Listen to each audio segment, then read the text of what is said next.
Comic Book Land. My name is George Serrano, aka The Don, and if you're listening to this, you could only be here for one reason, and that's a brand new episode of the Major Issues Podcast, brought to you by Comic Book Clique. But as you know, I am never alone. Sir, please introduce yourself. I am Dan, the comic book movie man today, ladies and gentlemen. Dan, the comic book movie birthday man is here in the studio. Yes. I'm letting it all out. It is all my out. birthday today. It is his birthday today, and he could have been out doing anything in the world, but he chose to come back to you, the faithful listeners of the Major Issues Podcast, and expunge upon all his comic book movie knowledge. And I'm excited. I'm internally grateful, sir, that you would choose to spend your birthday. This is my birthday present, is being able to talk to the fans about the exciting world and exploring. Yeah, you know, you got to think that people are expecting the best out of this podcast in general, and there are a lot of exciting things to talk about in the future.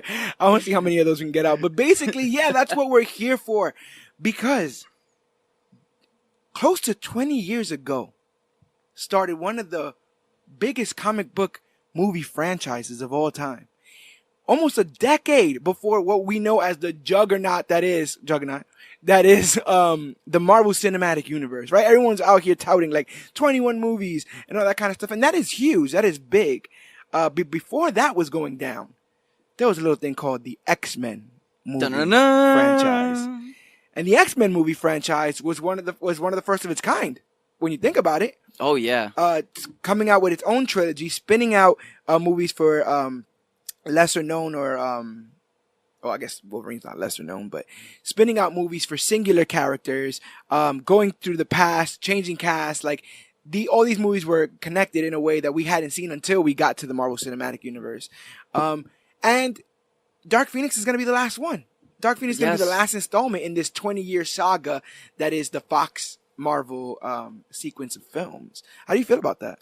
I remember I've seen every X-Men movie in theaters. Okay. Up to Apocalypse that I skipped out on, but I've seen any movie that had X-Man in the title. Yeah. I was there opening night to see it. I'm trying to think myself if I was. I think the younger, like Futures Past and First Class, like the younger generation, I think I was overseas for. But I will never forget watching that trilogy. No, yeah. In theaters. I was like that was 6-7 years old. And between the year, like the 600-day madness that was getting Spider-Man and the X-Men on the screen, and those were the two shows I watched the most in cartoon on Fox. Those were the biggest cartoons that we had for Saturday mornings. Was the X-Men, Spider-Man, Batman animated series. And that X-Men cartoon informed so much of what I knew/know about the X-Men.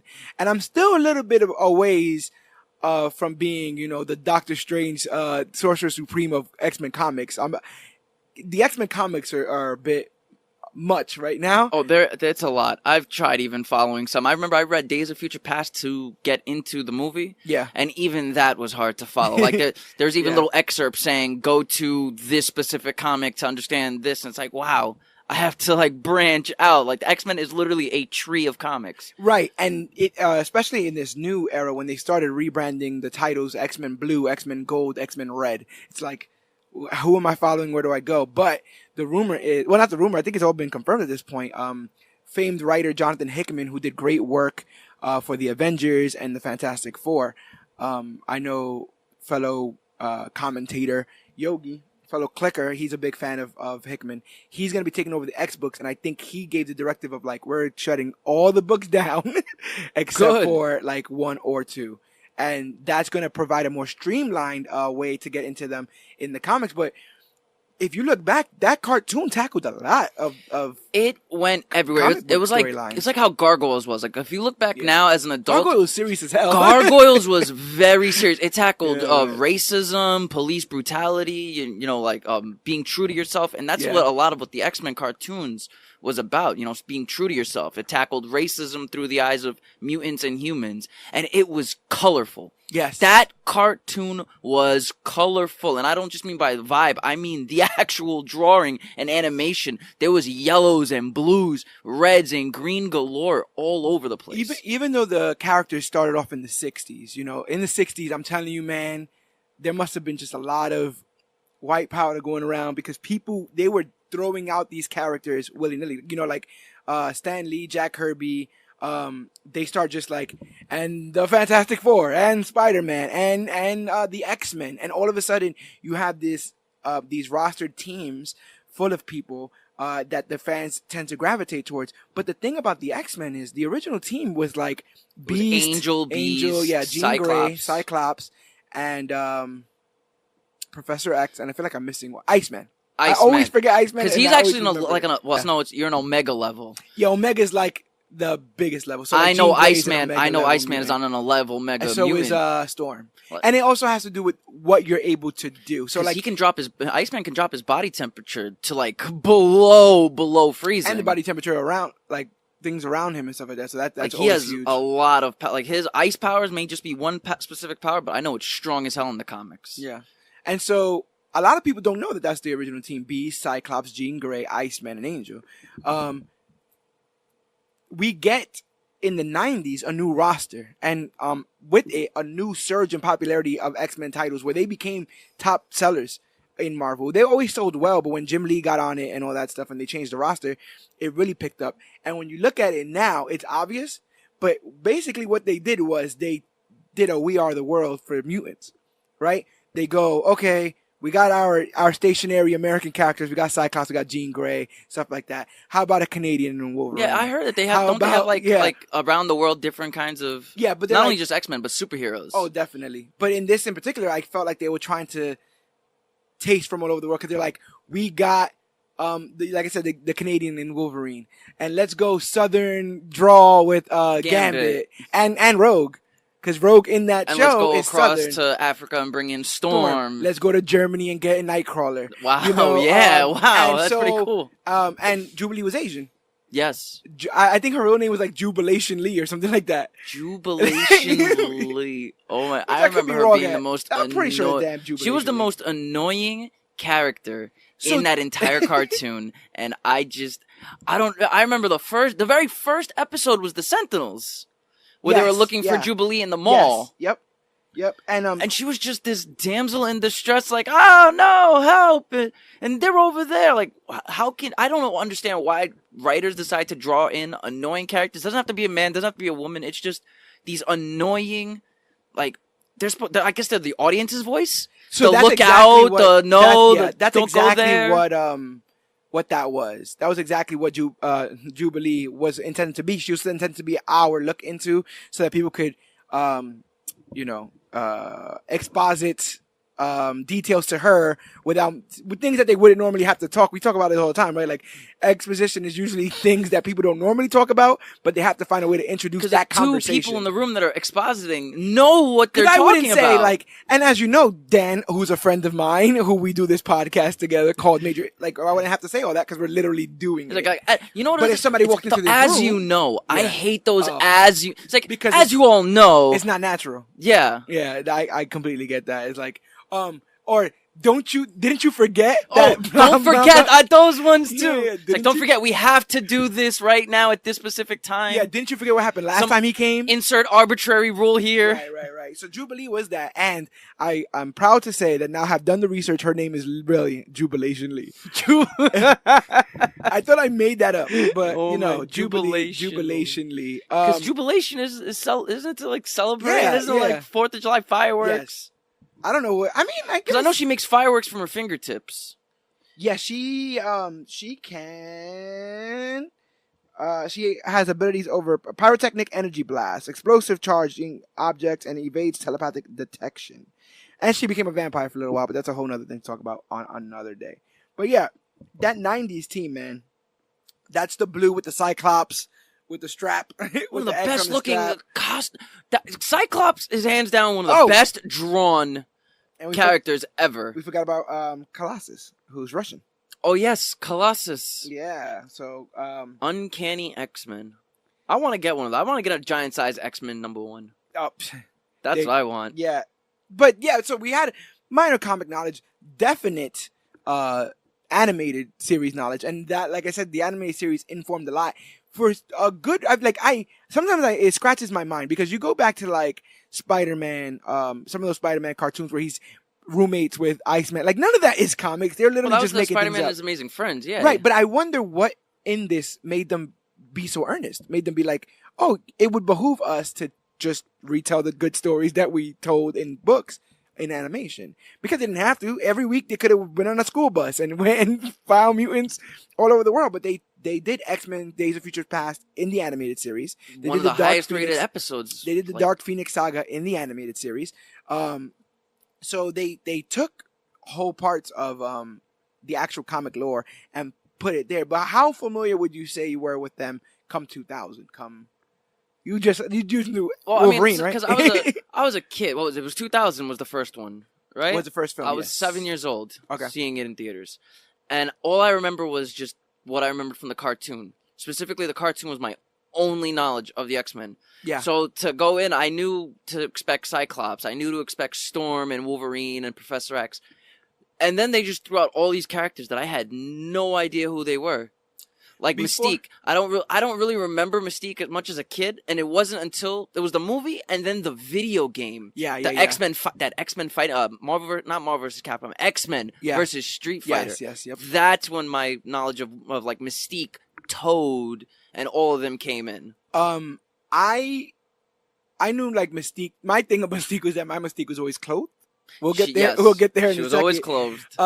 But I'm trying to stay a little bit in this animated feel for a little bit, just trying to feel out what our feelings were about this. So like, I remember digging Wolverine obviously just because of how deadly his power was. Like Scott was good on it, but he was kind of a goody two shoes on the show. Yeah, he was like the Superman-ish. Like he was Boy Scout. He was very much Leonardo in the Ninja Turtles, where Wolverine was Raphael. You know, Leonardo never did anything wrong. We're gonna have to bring that up one day. We're gonna have to read the Ninja Turtles so we can talk about why Leonardo is the man. And I actually dig him for standing up to Raphael as often as he does, because somebody has to tell him like, stop. Like being a leader isn't hard. Hey, being a leader is hard. Being the edgy guy is actually easy. Yeah, being the guy who's gonna flip up everybody and walk out the door, that's the easy thing to do.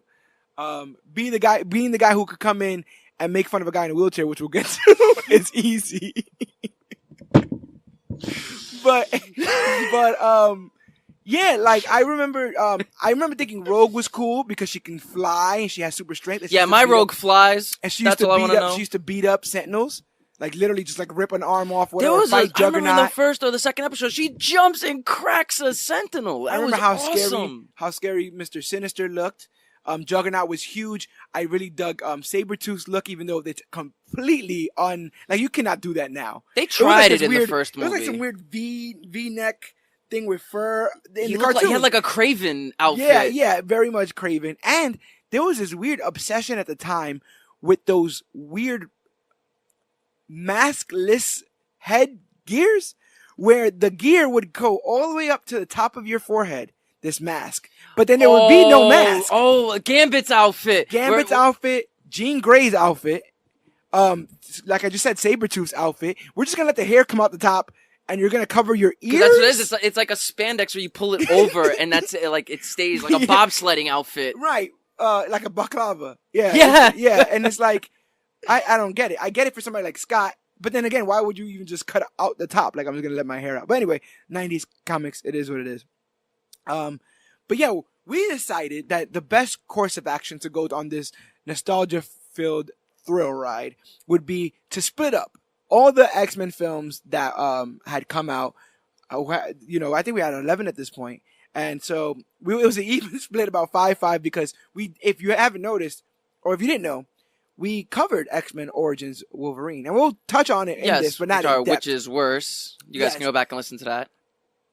First episode, no? Wasn't it? Of Which is Worse? That was our first Which is Worse episode, was Wolverine Origins versus Green Lantern. Yeah, in us trying to find out which is the worst comic book film that Ryan Reynolds was in, we did a deep dive on X-Men Origins Wolverine and Green Lantern, so we won't go that We already covered Deadpool. Right. The first one. Yeah, so we're the same thing with Deadpool. We did a deep dive on Deadpool. That's also in our previous episodes. We're going to be saying that a lot. We're on this is episode 77. Yeah. Yeah. So wow. We're gonna have to excited. You guys could just go back and listen. Exactly. So, we will be touching on every one of those, but those ones that we spoke about in length a bit shorter. This is more about like, did you ever notice? Like now looking back as full-grown men at a franchise that we weren't full-grown men when we started, at a franchise that our understanding, our fundamental understanding of these characters has changed. And the problem is we have the MCU now as, and now we as have a standard. the MCU That's as our standard for actual, teams. For connected narrative, for connected universe of movies. And so with all the knowledge that we have now, we turn back the hands of time, and we're going to let Kitty Pryde sit over us for 3 hours while we go back in time. And the cool thing about this whole splitting up the X-Men films is we were able to basically go one for one. So like, for instance, I'll be covering X-Men, and then you got X2 and so on and so forth. So let's get into X-Men 1 and chime in whenever you feel like it. But as you know, X-Men came out in 2000, directed by Bryan Singer with a budget of $75 million. It made $296 million, and that's actually great. Not bad. That's really, really great. Weary of the risk of starting an expensive franchise that could have died on the limb, 20th Century Fox is like, nah, we're going to give you $75 million, even though most high-budget, tentpole, big summer, yada yada, blockbuster releases, majority of their budgets were $100 million. And 20th Century Fox just gave them 75, which, along with a lot of the other news that I hear about this movie, makes me feel like they weren't 100% like this was going to work. But they were willing to at least try, which I guess is something we should give them. And the plot is as follows. When a young mutant with dangerous powers goes on the run, former colleagues Charles Xavier and Eric Lehnsherr do their best to get to her first, which sets them on a collision course of ideologies. The only person she trusts is the first person she confides in, Logan, a.k.a. Wolverine. We are the future, Charles, not them. A seemingly indestructible they no longer matter. Man with metal grafted to his skin. Together they try to navigate between sides before ultimately choosing Xavier's school as a sanctuary. So, let me talk a little bit about X-Men 2000. And whenever, like I said, chime in, because I know you've probably seen it recently, probably not to prep for this, but I know the ideas are there in your mind. So, X-Men 2000 was incredibly earnest. The first thing that I noticed when I watched this film is that I didn't really like the music in it. The X-Men franchise as a whole, the music in it, I don't think is great because I don't think it invokes any particular feeling. It's not trying to make you scared. It's not trying to make you feel like it's triumphant. Well, it is like bombastic in a sense, like just to be the beginning when Eric is doing when Charles is doing the mutants. That the whole thing in evolution. Yeah, that is iconic to me for X-Men music. But there's that a lot is of the theme. But in the beginning, when after the X-Men title comes up, there's just some random sci-fi song that could have been in Metal Gear Solid. It could have been in Minority Report. Like, it doesn't matter where it comes from. So that it made it not have a distinct identity. In retrospect, I do like the black suits. I do like them too. It's a little more I'd say relatable. Well, I like the idea not so colorful. I like the idea of like Black Ops X-Men, which is what X-Force ends up being. Yeah, isn't there a Cyclops with like a black and silver like suit with like a giant X on the front? Yeah, like I like that. That looks cool. Eventually down the line, X-Force became a covert ops kind of kill squad team where that's where you get the gray and black Deadpool, gray and black Wolverine, X-23, and so on and so forth. And so there's definitely levels of that there, and the fact that the beginning roster is so trim, you could just say they even made the best a joke of the best. To it, where it's like, what did you expect? Like a blue and yellow spandex or something. Yeah, but that also that makes me sad because there was already stories of the director Bryan Singer banning comics from set. Wow. You understand? Bryan Singer initially ended up turning down this movie 3 times because he believed that comic books were intelligent literature. Intelligent literature. Yeah. But he ended up finding out the story's themes of the X-Men themes in the comics and in the animated series. That the themes of like prejudice and discriminating. Yeah, well, Bryan Singer's a piece of crap anyways, so. Yeah, he is. Unequivocally a piece of crap.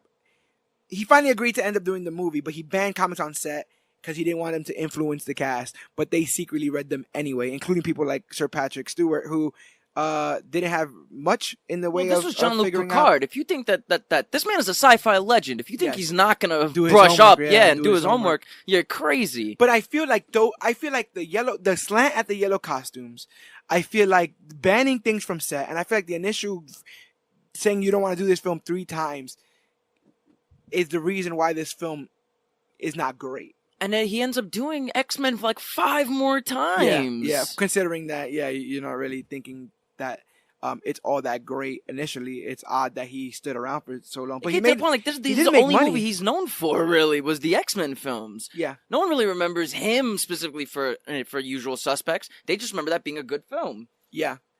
I think what's most important about X-Men when looking back is the casting, right? Because this casting not only informs the immediate sequels going forward, but it literally paints the canvas for our X-Men film knowledge until they reboot. I read Hugh Jackman used to take cold showers to get raged for Logan. Yeah, I mean that guy's freaking huge. Well, you have Wolverine. Well, let's start with the two people you're first introduced to for the most part, which is Professor X and Magneto. Such great performances by the both of them, pulled straight from the cartoon. That was a good intro. You do the intro on Auschwitz, with him putting the gate, all that stuff. And if you're informed, that's Magneto. That's why I can't wait to get into Future Past. And I'm not Future Past, First Class. I'm glad I have that one because I can't wait to talk about that opening. Yeah, good film. But you end up dealing with you see a mutant at the time of the apocalypse, so that they've been around here for a while, and then you have Dr. Jean Grey like trying to give a speech, and they do what ends up becoming tropey at this point, but they do their little like meet in the hallway, Xavier and Magneto, where it's like, well, Charles, we're the future, not them, and it just walks away or whatever. So why do you ask questions to which you already know the answer to? But Sir Patrick Stewart was the first mutant casted in this film and was a fan favorite for this role years before the movie was even in talks. I mean, bald guy with a stoic demeanor, of course. That can deliver basic gibberish, like he did in Star Trek, talking about sci-fi elements and things that are science fiction. You guys gotta watch a movie called Macbeth that he was in. Yeah. He was in Macbeth. He was King Macbeth. Classically trained, Shakespearean actor. And it's funny how many of those ended up in comic book movies in general. A lot of Shakespearean type actors. Yeah. But how do you feel about Sir Patrick Stewart's Professor X, and I guess more so in this film, in X-Men 2000? Pulled straight from the cartoon for me. Pulled straight from the comics. Like, just him in that blue suit. Yeah. In the wheelchair with the bald head. It's like, this was going to set the stage for comic book actors. Like, people that are going to be in comic book movies. This is who you should be. This is how you should act. And we didn't really get much of that until the MCU. I did like... I guess because they're such veteran actors, there's no denying the swagger of Sir Ian McKellen and Patrick Stewart in any of these X-Men films. I feel like they know that they're leagues in experience above majority of the people that they're in front of, so they relish in the time they get to spend together, because then they just get to go all out in their Shakespearean, these conversations. And funny that I say that because neither one of them knew how to play chess. They had to get somebody on the set to teach them how to play chess for those chess scenes so that they can make moves that make sense. So you're not putting the pawn over here on the other side of the board. Or stacking your pawns on top of each other. King checkmate. me. Yeah, saying checkmate.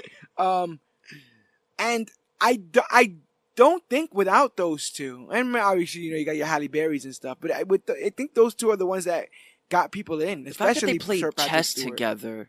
Yeah. On those scenes, I felt like those are the more like action-packed scenes. It's funny. I find simple conversations to be the more impactful than explosives and trucks running into each other. Yeah. So just the two of them sitting in jail together while he's visiting him in jail to play chess. Yeah. Or even in First Class when they were younger. And they're just in the mansion, and they're just saying, like, you can't do this. Oh, I'm gonna do this while they play chess. It's so beautiful. I think in Days of Future Past, there's like a chessboard on the plane. I think they were playing chess on the plane. They just take it wherever they're going. It's like, come on, let's get it, friend. Yeah. Because they're both always one step ahead of each other. I don't know if I want to play chess with a guy who can read minds, though. That's a little bit... I think that's why he plays chess. He doesn't use his... Anyone want to play chess? Like, no, we're tired of playing chess with you, Charles. You have a mutation, a very groovy mutation. Oh, no, I did.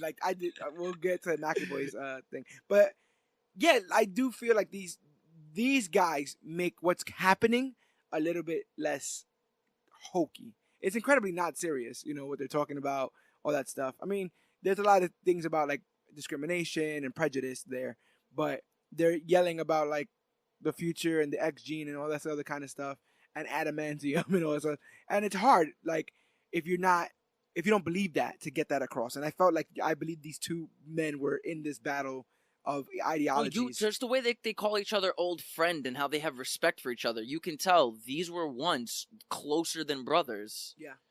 And that's why the whole X-Men trilogy, all I wanted to see was their backstory.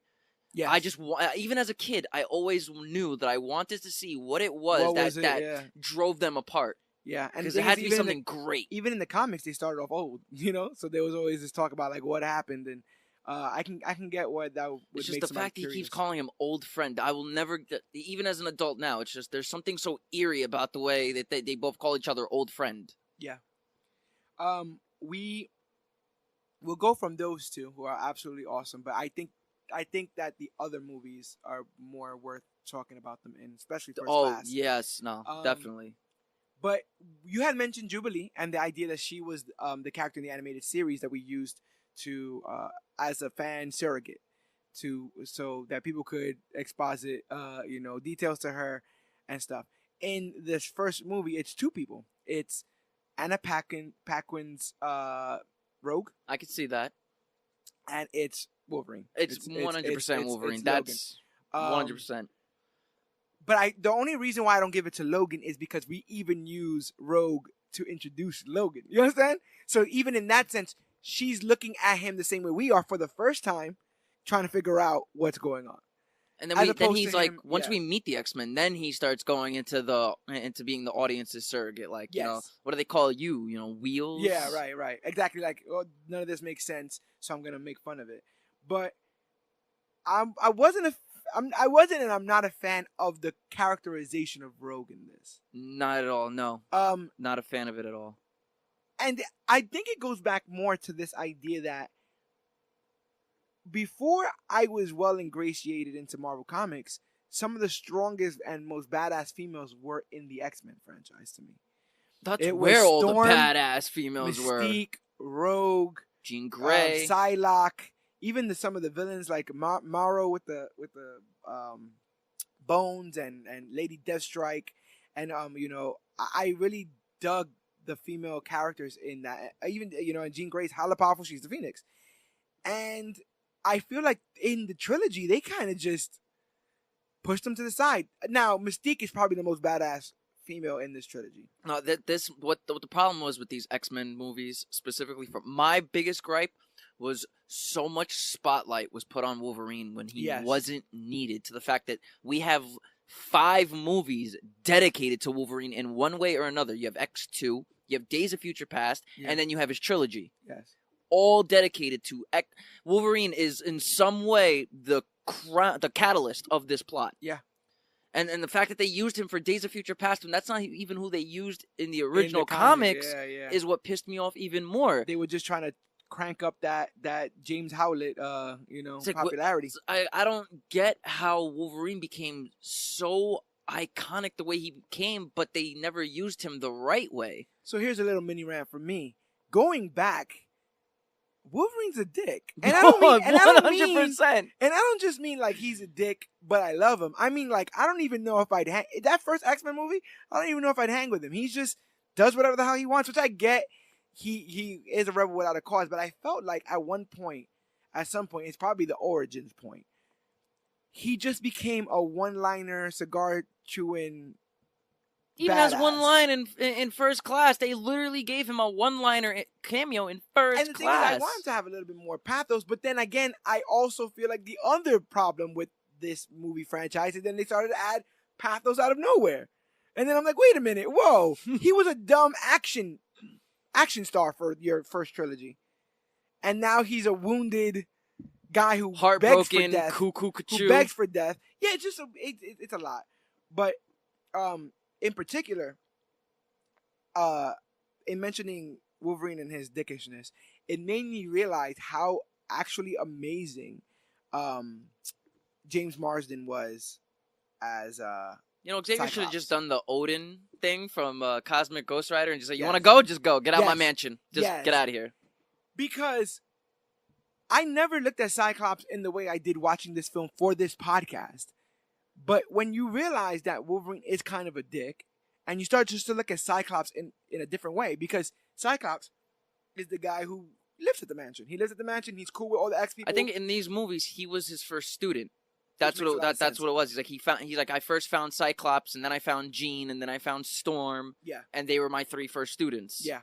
Which is it's cool, but it's weird in a way because it makes no sense coming to see his first actual students. Oh, So yeah. the timelines in these movies are just terrible. Yeah, they're all jacked up.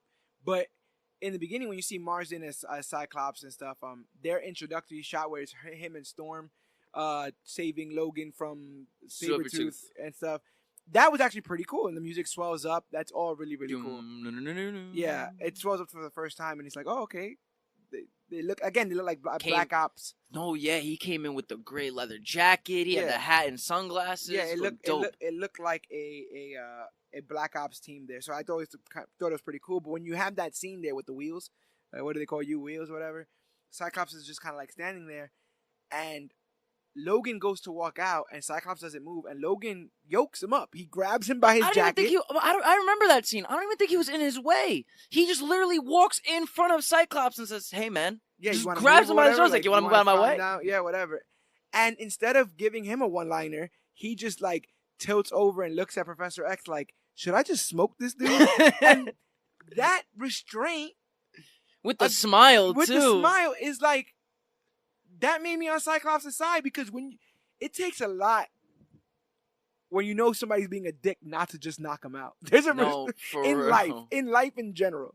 And maybe that's and my one quick little temper. Yeah, of the visor, one little flick of the visor, you know and what I'm he's saying? flying out that window. And so maybe that's just me. Maybe that's just my quick temper. But it's like, give Cyclops some restraint, because then again, in another point in the movie, he opens the door and Logan's there with his girlfriend. How many times is Logan gonna try and take this man's girl in front of him? And so in that movie, in the first movie, he as soon as they're seen, Jean like just walks out the room. She's like, oh, I gotta blah, blah, blah, and just walks out the room. And then Logan gives like a sly smirk, like, oh, you caught us, ha ha ha. What are you gonna do? And he says, what are you gonna do? Tell me to stay away from your girl? And he goes, if I had to, then she would have been my girl. Yep. And then she's like, and he's like, and then he gives like another kind of like cutesy. He says another like cutesy thing to Scott, and Scott goes, be careful, because you could have died when we saved you, and maybe we won't get that lucky next time. Oh, he robbed him. He kept stealing from him in this entire trilogy. And he says to him, he goes, like he just says like, just be careful next time, whatever. And he goes, and Logan? And Logan goes, what? And he goes, stay away from my girl. You understand? And I was like, you see, like I was thinking like, oh snap, like I fuck with this Cyclops. I really bang with this Cyclops. I don't think everybody gave Cyclops the respect he ever deserved, even for the cartoons. Yeah. I just felt like they thought he was like a useless character or too big of a Boy Scout. And then the more research you start doing on Scott, you're just like, no, he's Xavier's right-hand man. He's trusting him to run the school in his absence, And in the comics, they eventually made him almost a hybrid of Xavier and Magneto. He eventually turns heel because he realizes that they won't stop killing mutants. They won't stop. It'll never end, mutants. even if they do something. And so if he is going to be the leader, he's going to be the leader of the faction that makes sure mutants are here, that makes sure mutants stay, and he becomes almost a Malcolm X to everything. And that you can follow that through line if you weren't too busy drinking beers and having cigars and stabbing people. You understand? There's other stories to tell here, and they only ever got us hyped for people getting stabbed over and over again. And in this first trilogy, no blood the anyway. emphasis on so Wolverine just got jarring the older you get. Yeah, I'm trying to see. You want to say the actress who plays Jean Grey's name, because I always get it wrong. Oh, it's Famke Jensen. Famke. Famke Jensen. Famke Jensen. Gorgeous actress. Oh, great. I think that she does the best with what she's given. I think that character is incredibly underwritten. So underwritten, underwhelming, just everything under for Jean. Like, it was handled terribly. And this is, now that you told me that Bryan Singer wanted no comics on set, makes more sense to why these characters are either completely flushed out or Or just they missed the mark or they completely, missed the yeah. mark completely on who they are. Like if he would have just picked up a comic and just read like the Rogue's story arc, we would have gotten such a better Rogue, because he did in a sense try and keep to the same like conflicting emotions that Rogue had about touching people. But another thing is, we one of the issues is we were a little bit malinformed, because it wasn't until after these movies came out that I went back to the animated series and realized that there is the episode where Rogue touches Carol Danvers, Miss Marvel, and steals her powers. And that's how we are told that she can fly, have super strength, and all those things. So he actually gave us a comic accurate Rogue, but that wasn't that Rogue for that long, because she eventually in the comics would go on. Well, to if that's the case, then she should have continued with Magneto's powers. Right, you understand? And then you understand, which would give her the ability to fly, because he uses magnetic projections or force projection. Or you have Magneto force her to touch some mutant that for too long, that like Mystique or something, to use her powers. And that's another thing. Mystique was, like, she was one of the ones that made Rogue into a heel initially when she was the first a villain. Well, that's her mother in the comics. Yeah. So it was all that kind of stuff going on there. That's so crazy that every time I think of that, even now at 26, every time in my head I'm like, wait, Mystique's Rogue's mother. Wow, this is kind of weird. So here's another funny thing. So the reason why I feel like the Jean Grey character is incredibly underwritten is because I felt like there were through lines that they wanted this character to have that they didn't plan for in the beginning. And so therefore they had to just kind of go with it, like with the whole backstory of her childhood rammed into 3 with no signs of it neither in any of the other films. They were too busy in this film trying to make her into a medical doctor or a political supporter. Like at the beginning of the movie, she's giving a speech. And then they're throwing out Kitty Pryde cameos. Yeah, and we'll talk about that too. But they and then she's doing the medical stuff with Logan, right? And I felt like she wasn't 100% convincing. Didn't they introduce her as a doctor? Didn't he say like this is our head of medicine or Dr. something? Jean Grey. But the first time you ever see her, she's doing the. That was in this movie, because you guys didn't just see my hand. In this movie and in a lot of X movies, there's a lot of I'm gonna do this thing that I don't have to do, but if I don't do it, you won't know what my powers are. Like, why walk across the table when I could just walking across the table and picking up a syringe? She telekinetically or telepathically, I'm sorry. And the way the camera moves, it was like it's slow then fast and slow. It was like someone just sat on the remote for a second and it rewinded. It was so hilarious. Yeah. So but it's funny that also cost the Kitty Pryde thing. You could have just opened the door. Like that's not. You literally could have just opened the door, but you just decided to do that scene to show that girl could do that. And also, they spoke about that girl in the thing. Imagine there's a woman that can walk through walls. Imagine she walks through the White House. Or into a bank. Or into one of your homes. I loved... No, that was honestly, actually pretty... I loved Senator Kelly in this first movie. And what was his acting name? Do you have... I don't even know if I have him. I think I only have... You never even probably wrote him down? I think I only have mutants. Hey, Kelly might be in here. Nope, only got mutants. Oh, well... Senator Kelly is one of... He's like... how do I explain him? Because he's one of the only humans in that movie, in the first movie. But he was really formidable as a human. Because he was scaring these people into, like, really getting into the hatred of mutants. And that conversation there where he was having and all that stuff, like, he raised a lot of good points, but it was obvious fear-mongering, which...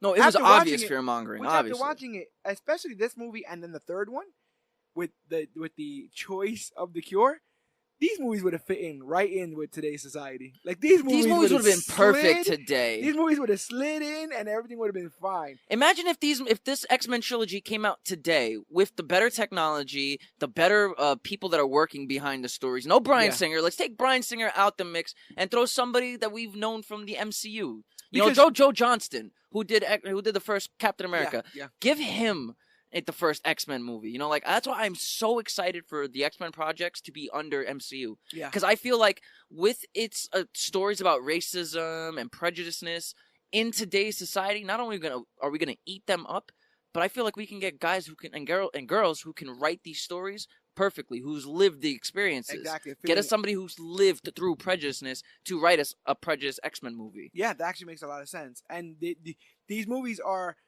a lot of things, but one of the things they have a lot of is military and politics. No, and it's a lot of real life. Yeah. A lot of real life is politics and military. So it was Bruce Davison who played Bruce Davison. your man Robert Kelly. I loved him in this. I don't know what it was. Pilot. Yeah. So two things real quick. I'm gonna get back to Senator Kelly, but I wanted to finish the thought of I didn't feel like Jean Grey felt to me like a political supporter or a medical doctor. Like I felt like her title is the only reason why they she was playing those roles, but she didn't feel like it. And that's not like a female thing. That was just like they did nothing to make me feel that way. No, 100%. I would have loved her to like be the politician if we had any clues or that she is one. You know, we can't just use comics as our crutch for these movies anymore. Because a lot of these people take these drastic approaches with comic book characters that aren't even in the comics themselves. Right. So I can't read a Jean Grey comic and be like, that's okay, that's who she is in this movie. No, I can't. So I have to go with who they're writing for us. Yeah. So just to introduce her like that, and then for the rest of the series, give her this damsel in distress type. She does close to nothing in this movie in X-Men 2000. She couldn't even fight Toad. This is Jean Grey lost in a fight against Toad. Yeah. Brian, what are you doing? Well, and as far as the doctor and political stuff goes, I did some research. Turns out, originally, you're gonna hear that a lot, right? Originally, Dr. Hank McCoy, Beast, was going to be in this film, and Beast in this film was gonna be, you guessed it, a medical doctor and a political supporter. So the movie theoretically would have started off with Beast talking to Senator Kelly, which would have been so much more awesome. That would have been so much more comic book accurate. Which we also ended up getting, I think, in the second and third films, where I think in the second film, he's on the news. He was on they mentioned his name, yeah, like and then Dr. Hank McCoy. And in the third one, he's actually there, and you see him having these conversations with Congress. That's what I love about the third one. The progression of mutant-human relations got so much better by the third one. Got there in the first one. I know, right? Did it in the first one. So it just goes to show, like to have him working in the Pentagon, to have a mutant sitting down at the war room, fully suited, blue fur, and they're taking his word to mouth as credible statements. You could have done this a long time ago. Yeah. You know, and I'm not going to fault Brett Ratner on that third movie. I will not fault Brett Ratner. He did what he tried to, working off of what Singer gave us. Visions, yeah, it was two different visions. Yeah. And speaking of visions, that's why it makes sense. This film is the only X-Men film to have an original story. Majority pull from somewhere, but if Singer doesn't read comics, then this one is going to be a wholly original story. Well, it wasn't a bad story. If we're going to go into the plot, it was, Magneto kidnaps Rogue to put his powers into her so he can use her to give everybody else mutant powers. Yeah. Basically, so it's a comic book story in a sense. It's literally the third act of Amazing Spider-Man. It's the same thing. Yeah. Basically, it's the third act of Amazing Spider-Man. Yeah. So like you get the comic book aspects in it, but it just what I say about the X-Men movies is it's all build, and no payoff. Felt like Rogue was on the team, like on the X-Men team, like we're about to go stop Magneto team. No, I never got that feeling from her, and that sucks because I feel like they underserved that character. Wolverine doesn't kill anyone in this movie. Speaking of music, it's the composer's only comic book movie, which makes a lot of sense, as I said, because I felt like it didn't have what I felt like it probably should. Yeah, no one is. But we also didn't know what that was, right? Comic book movie scores. No, I mean we had John Williams do his thing and Tim Burton and stuff, but in 2000 there wasn't like critically acclaimed comic book movie scores. I feel like we had Superman's theme and we had the Tim Burton Batman theme. And that was really it for comic book theme songs. It wasn't until Spider-Man. I will always credit Spider-Man introducing us to what a comic book theme could be. Yeah, I'll give you that. Elfman did make some awesome themes. Some fantastic themes, man. So, yeah, and then a little bit of stunt casting. They wanted to get Natalie Portman down for Rogue. I would have liked that. I would have dug that as well, but especially since she had roles in the '90s where that's the girl from The Professional. Yeah, I could so see the girl Star from Wars. I could so see the girl from Professional and Queen Amidala playing Rogue. Michael Jackson wanted to play Professor X. I thought I should put that up in there. Yeah. MJ. He has some I think at one point he wanted to play Spider-Man too. Listen, he was looking at the man in the mirror. And that man was looking at somebody in somebody's head. Oh my! Oh, you've been hit by a smooth Charles. But the biggest part of casting is that Bryan Singer's first choice to play Wolverine was Russell Crowe. Russell Crowe turned it down. Then there was a bunch of other people they wanted: Jean-Claude Van Damme, Viggo Mortensen, Ed Norton, Bob Haskins, Keanu Reeves. Dougray Scott was cast, but he had to drop out due to scheduling conflicts. He had to do Mission Impossible 2. I think we were spoken about that before. Russell Crowe was like, yeah, how about Hugh Jackman? And Bryan Singer was like, I guess, maybe. Well, Jackman wasn't known. But Jackman gets casted 3 weeks into filming. What? He's literally one of the last people they got. So it's weird that it turned out so much about him and Wolverine. But I do feel like the franchise, for a lot of people, was about that. Like, how many times did a member of your family falsely attribute the name X-Man to Wolverine? Oh, 100%. He is X-Men. You know what the problem is these comic book movies that came out from, like, I would say 2000 to 2008. Yeah. Attributed to a lot of kids growing up not having comic book knowledge and using these movies as their knowledge. I will never forget that I had a fight with my godbrother when when Amazing Spider-Man was coming out. Yeah. And he saw the trailer and he didn't like it. And he's like, "Oh, this movie's going to be stupid. Why does Spider-Man have a web shooter? He doesn't have web shooters." I'm like, "What are you talking about?" He's like, "Have you not seen like the first Spider-Man movie? Like, it came out of his wrist." And I'm like, "No, read the comics." Yeah. Like, you have to read the comic. I don't know. Now, having as much knowledge as I have, I don't know how I would have reacted to that change. Like, now, like, if the next Spider-Man movie came out now, and if Tom Holland went, and out of his wrist came actual spider The fluid, problem was Sam Raimi's idea of it. He didn't feel that the audience would buy or believe that a 16-year-old kid would be able to make his own web shooters. That's the point, though. Thank you. That's the point of Spider-Man. He's supposed to be as smart as Iron Man, Hulk, and Mr. Fantastic. He's supposed to, like, be up there with their brain power. Yeah, that's why you have to be.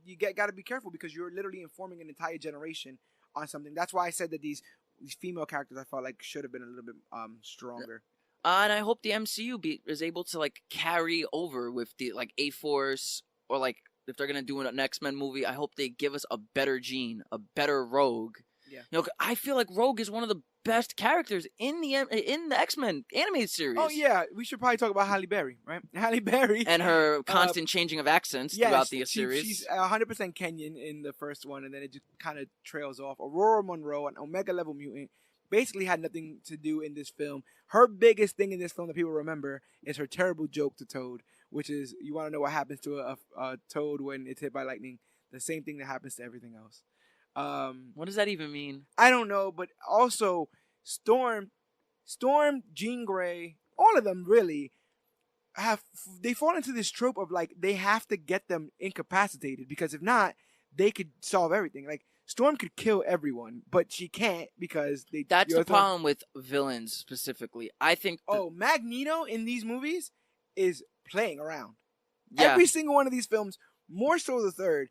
The third to a startling level of, like, he could just end all this, but he's just chilling kind of level. And it just makes me think, like, what are you the doing? pawns go first. Look at the scene in First Class where he turns the things around, turns the nukes around, or whatever, the he missiles. He turned all of those missiles around. That's the level of threat that this man has. And that's why they just have to, like, neuter these villains. And it's not just X-Men. I feel like Thanos, in a sense, was the most unneutered of all villains. The simple fact that he won, the fact that he beat the crap out of Hulk in 60 seconds, like, these are the problems with villains. Is like, they can do this to us. How are we gonna win? Until they can't. Yeah, until it's written in that they can't. Which we'll definitely get to when we get to Apocalypse.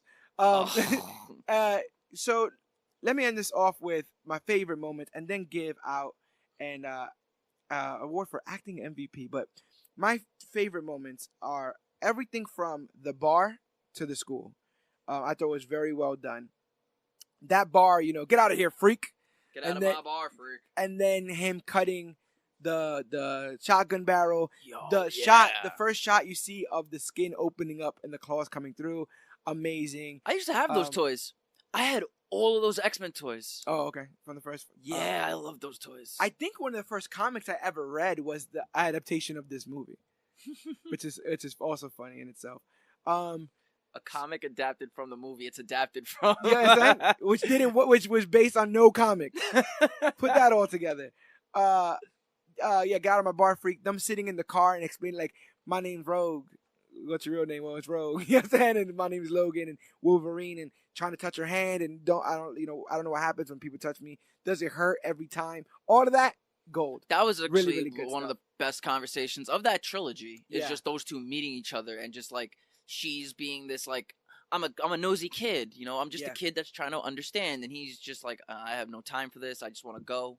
What's prolific now in this day and era and age? If you listen to my Which Is Worse, I say things like, in Amazing Spider-Man 2, the hooded man about to get shot by cops is a bigger deal in 2019 than it was probably when that movie came out.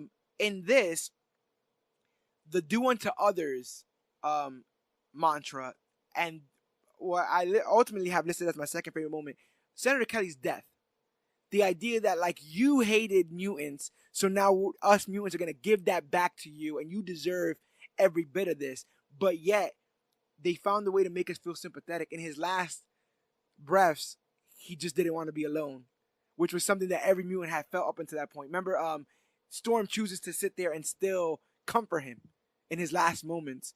I thought that was incredibly touching. And in this world where both sides are constantly trying to get back at the other side. That's probably the only moment that we had of Storm, like an actual good moment with Storm. Yeah, and wasn't it like she was like they've always feared me. You know, I've never felt. Yeah, like he asks her, like, "Are you afraid of me?" and all that.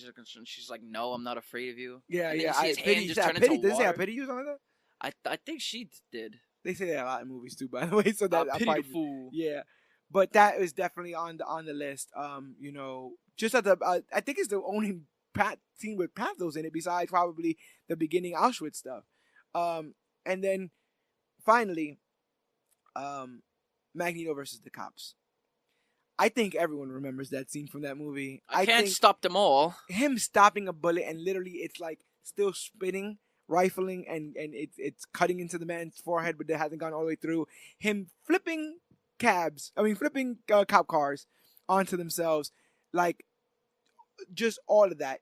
Awesome, really well done. Well, it had to be awesome because it was one of the most lackluster moments of the movie beforehand, where you think we're about to get this big ass battle sequence in Grand Central Station, and it's nope, my sunglasses are just gonna fall off. Whoops, I just made a whole hole over here. How many shots are we in this entire series? Are we gonna get of literally the camera at a Dutch angle tilt, looking up, and Cyclops spinning his head uncontrollably, and cutting a giant beam people right through the building? We get it in this movie. We got it in X-Men Origins. We got it in Apocalypse. That's all we get. I also have a bit of a filmmaking question.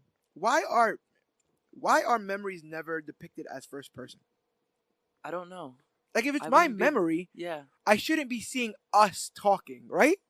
I should be seeing me talking to you. Yeah. And so whenever they go to Wolverine's memories, they see him in the tank. They see people talking around him in the tank. No one should be able to see it. He should be seeing water. Yeah, he shouldn't be able to hear them. His memory should be what he saw, not what other people saw of him. I get that we needed that information to know that he had a shitty past. It's expositional by memory. How is that the angle? But that's a whole other thing for another story. I also feel like all these movies eventually go off the rails. I think the off the rails moment in this film is that, like, the Statue of Liberty Museum stuff is not great, and neither is the Grand Central Station stuff. How do you, if you're gonna like spin around the crown, and it's like, I can't even explain. It's like dark, like literally like darkly lit. It's not very heroic. It's not seen as very heroic.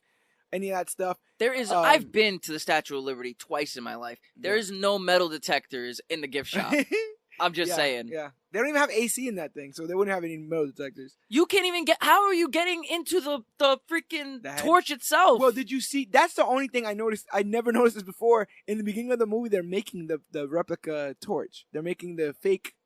Yeah. So what are they doing with the real torch? I don't know. And Magneto can't lift it. Yeah, but it explodes. That's the problem. It shows that it's that whole. The Statue of Liberty isn't metal.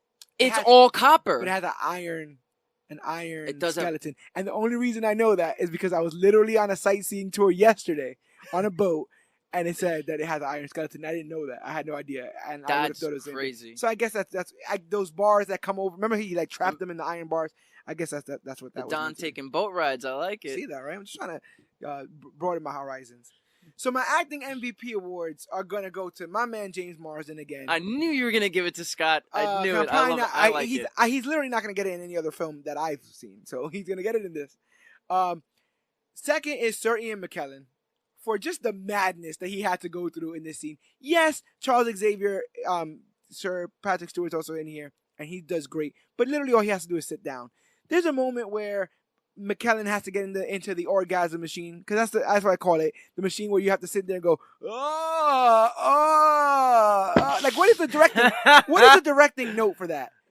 What should I do? don't want to know. It's Bryan Singer, so I don't want to know. Yeah, exactly. He might have been helping. If the things I hear about Bryan Singer are true, he might have been helping on that set a little bit too much.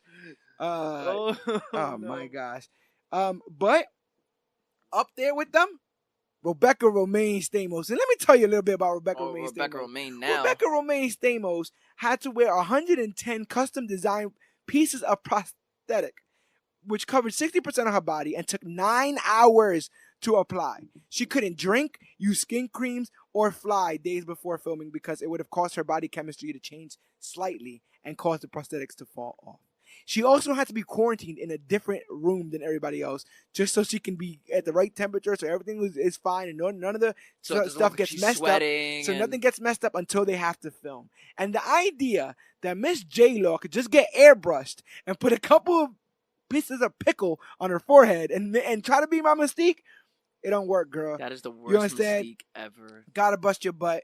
Although she's nude, which again was probably a Bryan Singer thing, she's worn clothes literally everywhere else. And I guess the idea is like, how do the chick clothes change? Even so that's the thing, right? People say she was wearing. People say that all the time, like how does Venom get the clothes? And it's like that's the dumbest part of the argument. Like we're already in this thing with mutants and brains and genes and all this stuff, and you're gonna ask about clothes, like it's whatever. But I would be remiss if I didn't speak about Rebecca Romaine's literal dedication to this role, and the trilogy in general. And I just wanted to thank her for that. She really was probably one of the top best parts of this trilogy. She really was. Which is funny because some people would say the best part of this trilogy is the next film in this trilogy, Dan, which I believe you were able to catch. Oh, recently. Okay. This is crazy because when I was a kid, up until actually I was in my teens, about 19, 20, this was the best X-Men movie I ever saw. Everything about this movie was just bold. It was out there and in your face. The opening with Nightcrawler attacking the White House, Charles Xavier being kidnapped. Like, everything about this movie was awesome. Then I rewatched the movie with my rose-colored glasses taken off a bit. Yeah. This movie is bad.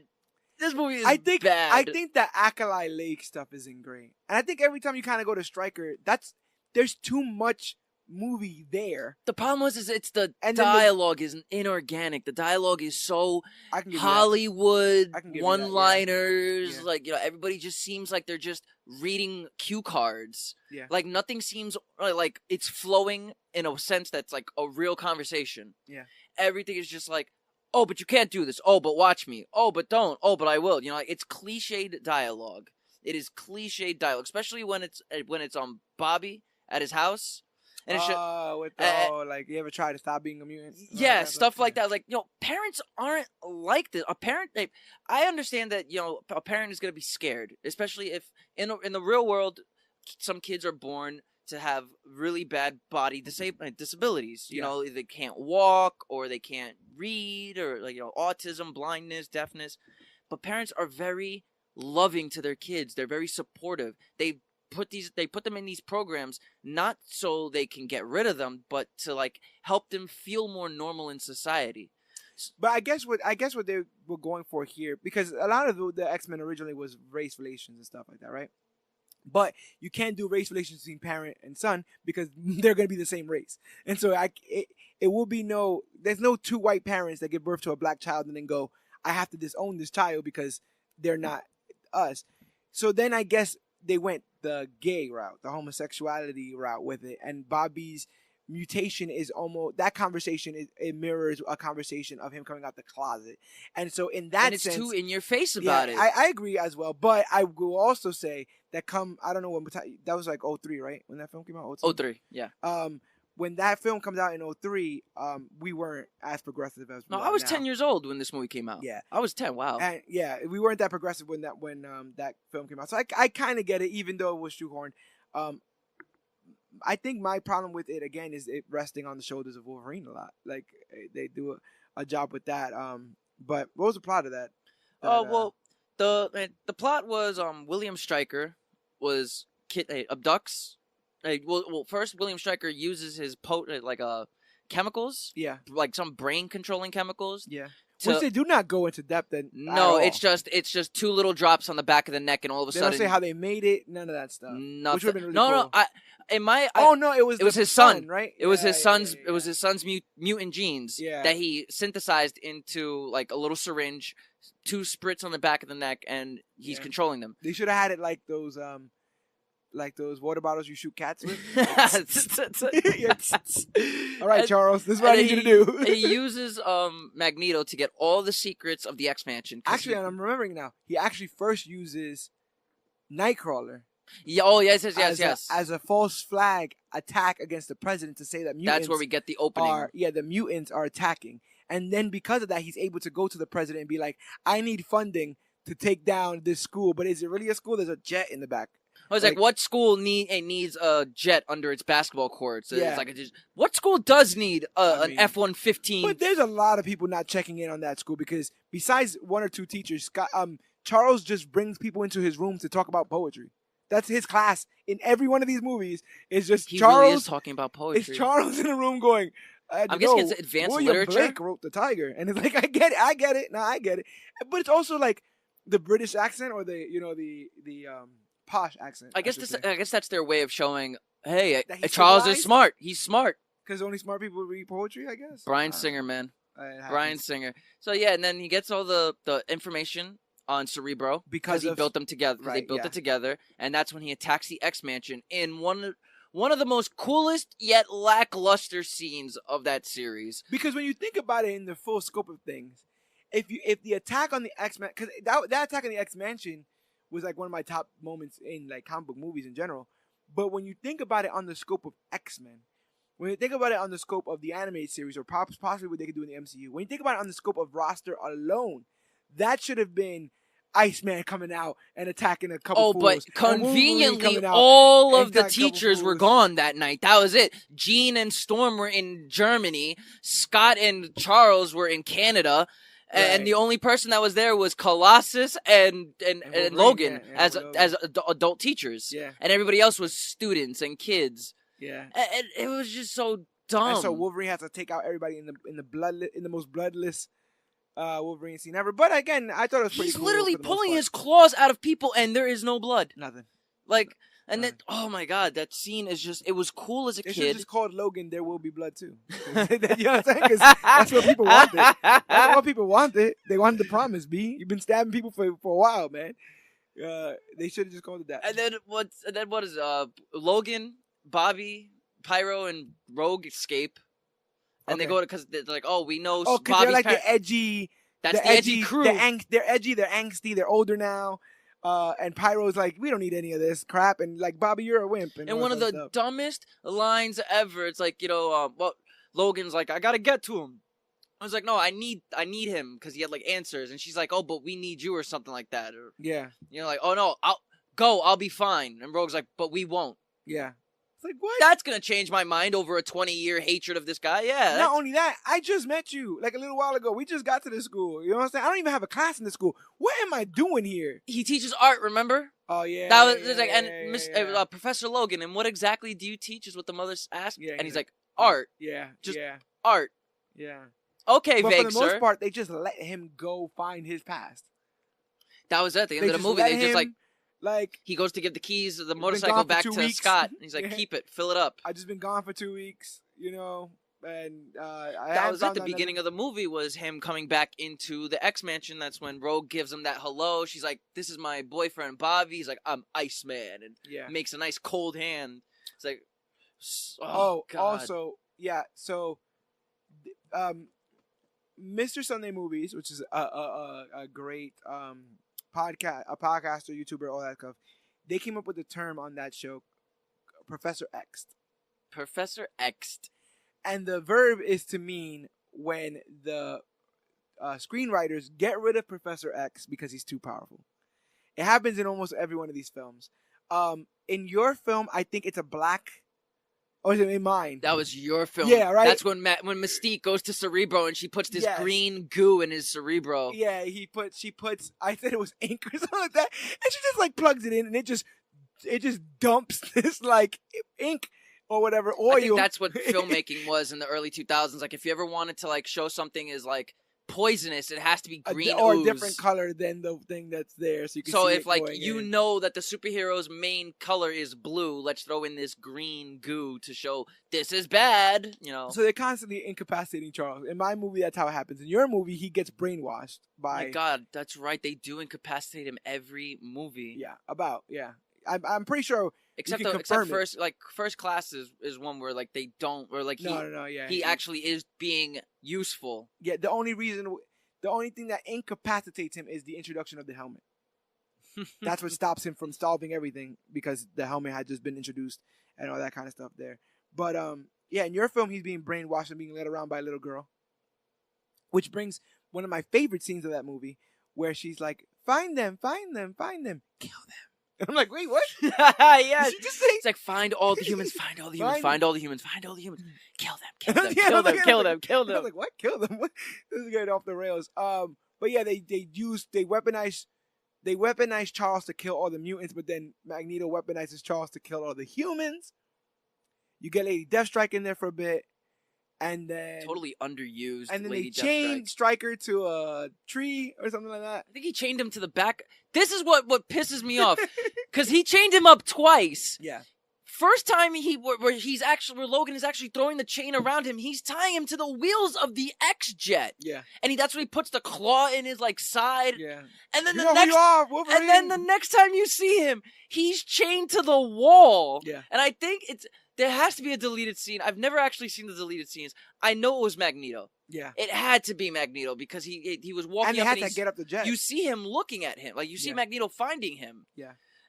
And there's another one that pisses me off, was when they came to Alkali Lake, they were in the X-Jet.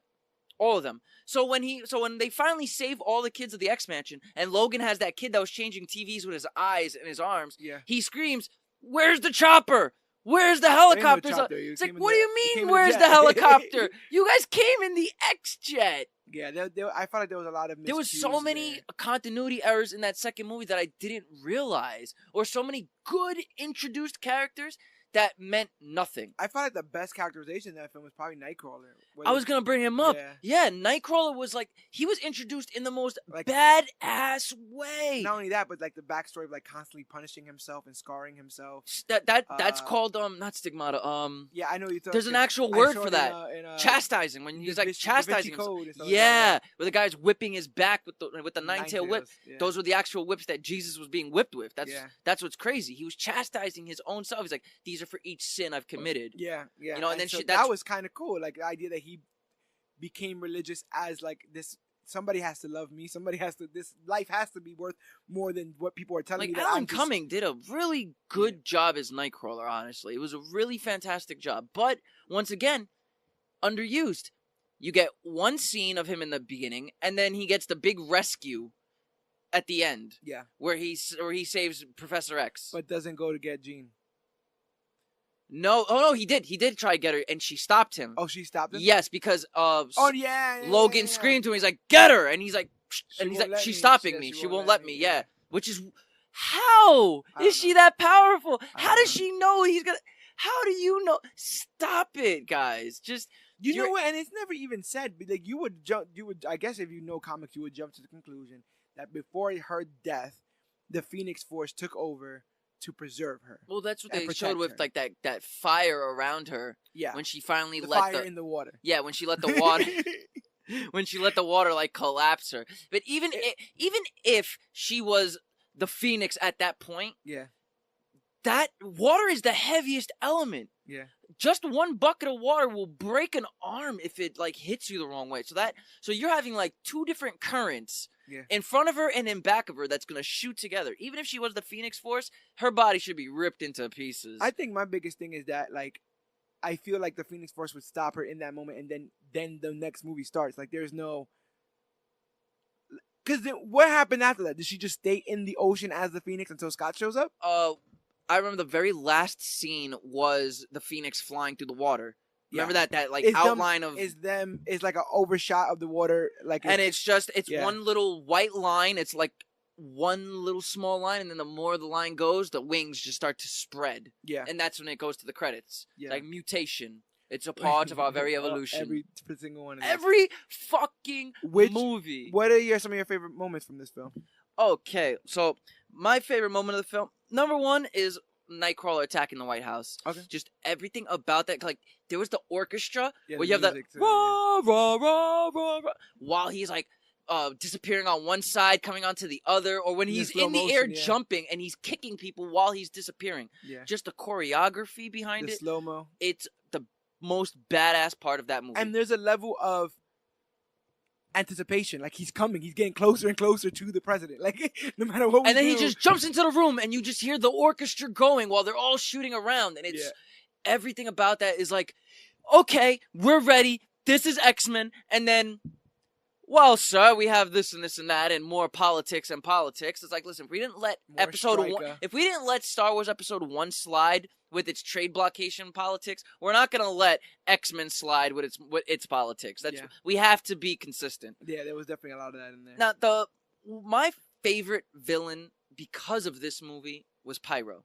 Okay. Pyro is responsible for my love of Zippo lighters. Okay. I have a huge love of Zippo lighters. I used to have a collection of Zippos. He gets like a web shooter-esque Zippo in the third, I believe. Yeah, he has these. It's like a wrist harness where he can make sparks in his wrist. Yeah, which is pretty cool because he needs the fire. He needs the flamethrower. Yeah, he needs the spark to be able to make. He can't make the fire. He's he can like only Frozen. Manipulate it. He needs the water to make ice. He can't. Yeah, and he says it to Xavier. He's like, I can only manipulate the fire. I can't create it. Yeah. And one of the best encouraging moments. This is what I love about the writing for Magneto is the way he encourages mutants. Where he looked at him, even though he said like, I have a shitty power. This is not cool. He's like, you are a god amongst insects, and don't let anybody tell you different. Didn't they first laugh at him though?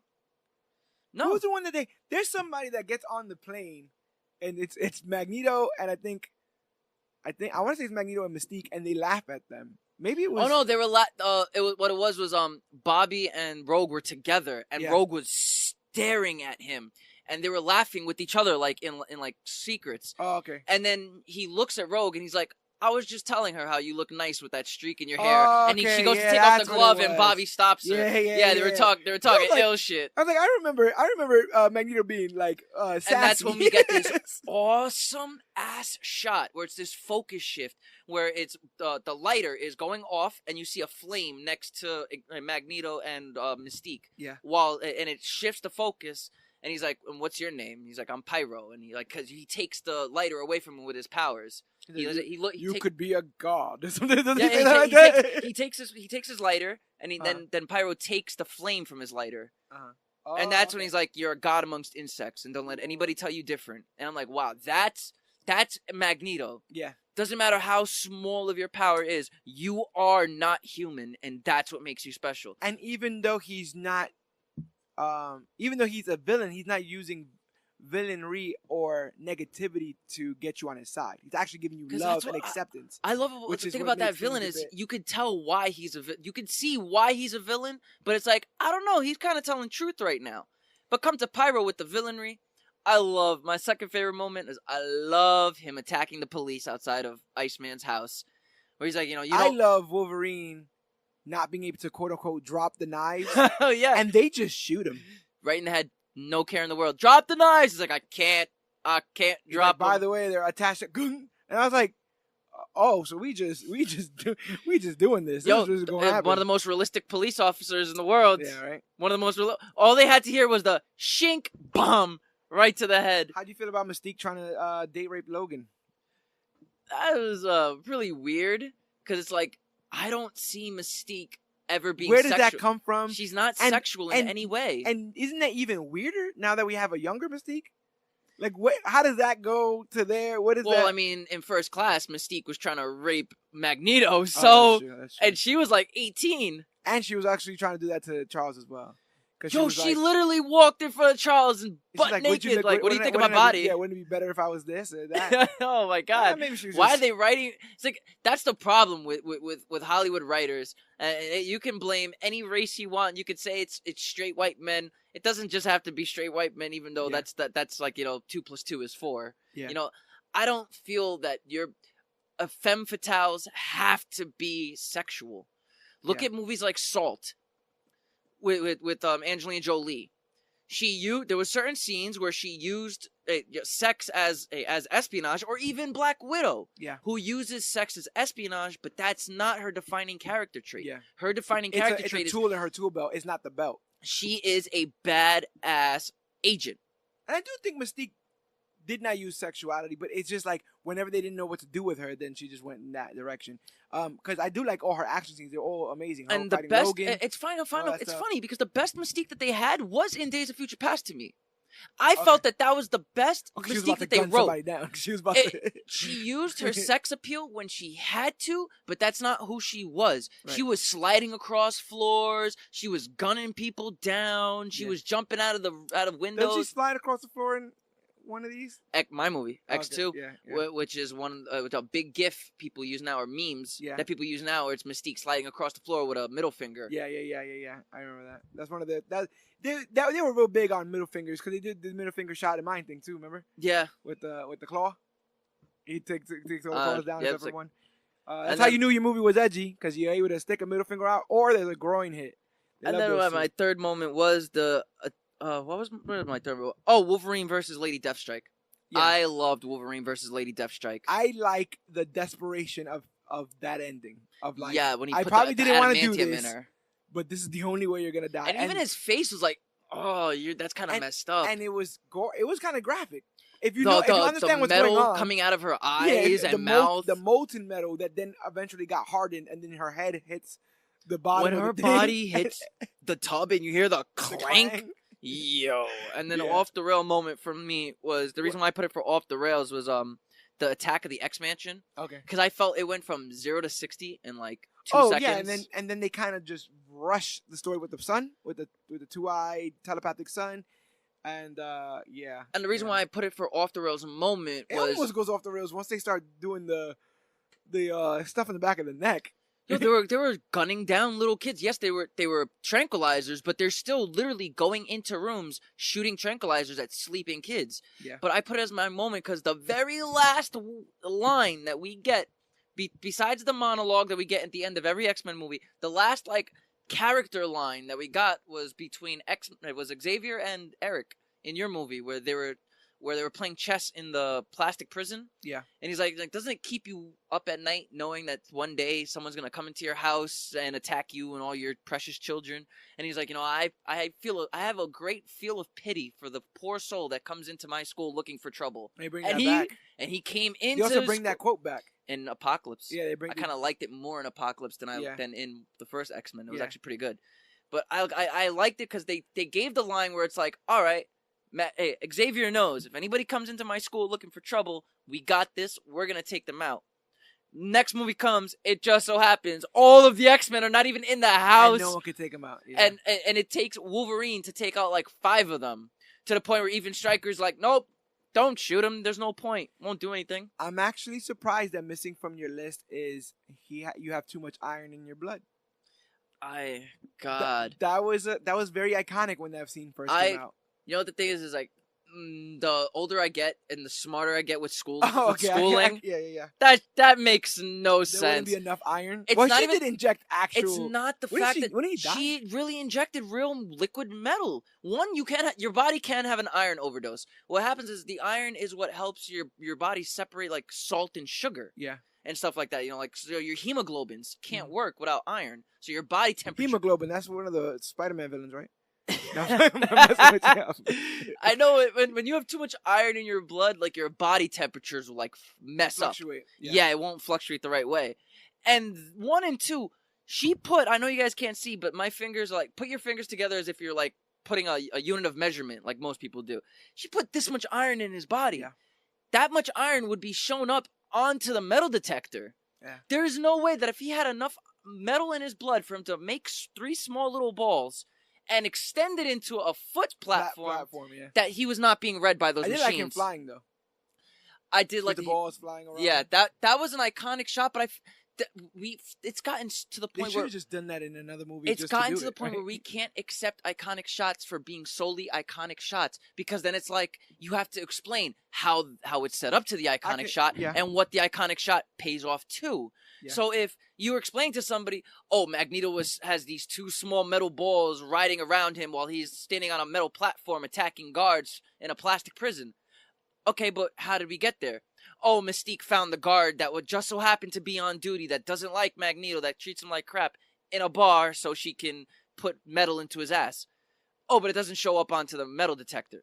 Oh, and then from there, he goes and finds the X-Men in the woods somewhere. How does he find them? He's always in the woods. Magneto's always in the woods. Always in the woods. It's just he's hanging out in the woods so much. They should have called the movie. Matter of fact, he was in the woods even in Apocalypse. That's where his family goes. That must have been where his love started for the woods. So it's like it's weird because they should have just called X2 X-Men Conveniences, because their plane just happened to get shot down by the military just where Magneto happened to be, so he can pull the glider out of the air. What was the reason that the ocean was coming down on everybody? Did they blow something up? The dam. They blew up the dam in Alkali Lake. That was Cyclops again. Did they take off his eye gear?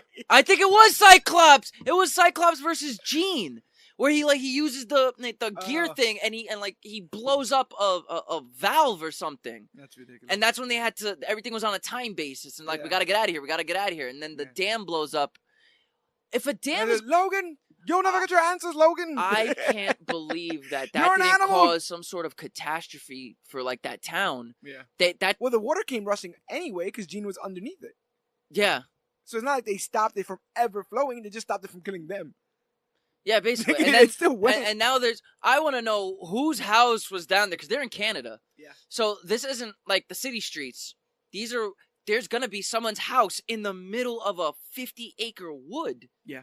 Someone's house got destroyed. If that was all grassy plain and that dam flooded everything, someone's dead. And they don't have insurance. Act of God. Or act of mutant. You know what was an off-the-rails moment that I should have mentioned? In the museum. Where Charles... In the beginning, when Charles... Stops everything? Stops everything. The reason why I find it to be off the rails is because he uses his powers to freeze everybody, walks up to Pyro, says, and the next time you want to use your powers to show off, don't. As I use my powers to show off and lecture you. It actually makes a lot of sense. And he likes to do that a lot. And he likes to take people's memories away. Just because you freeze people doesn't mean that time doesn't stop. I'm just going to look at... The last time I looked at my phone, it's 7:53. The next time I look at my phone, it's 8 o'clock. Wait a minute. What the hell happened? I just lost some time. Definitely. Oh, an honorable mention for off the road before I go into my MVPs. Honorable mention has to go the ending in the White House, where one moment they're talking, then thunder strikes, and the next the thunder strikes, and they're just there. Did Nightcrawler hold all their hands to bring them in there? And then say, "Shh, we're about to surprise." And the reason why it makes no sense is because once again, you're just using your powers to freeze the people in the room. I'm on TV, and I'm at home watching my TV, literally watching the president. You would have to stop timing the entire broadcast, and to everyone, it's he would have to have cut off the. I think he did cut off the. No, he did cut off the broadcast. Because then it came back up, right? I remember seeing the red light on the recording now, and then the TV does the static. Okay, so that's why it's honorable mention, because I wasn't too sure if it was a bad scene or not. And then my MVP goes acting MVP. Acting MVP goes to Pyro. I have to give it to my man Pyro. The reason why is because it's like he didn't ask to be taken out from his home. These people just came in and attacked his house. He didn't ask to have the cops attack him. Yeah. He just wants to help get his friends out of there. And then when it push came to shove, somebody ended up speaking more truth to him than Professor X could. And it brings more of a, I guess, downer on who Xavier is as a teacher. His influence. Yeah, like he can't truly influence the Lost because he lost Mystique to Magneto. Yeah. He lost Pyro to Magneto. How many people has he lost to Magneto by telling them Or not telling them enough, not being just there enough. You can't survive your entire life being the nice guy, being the bigger person.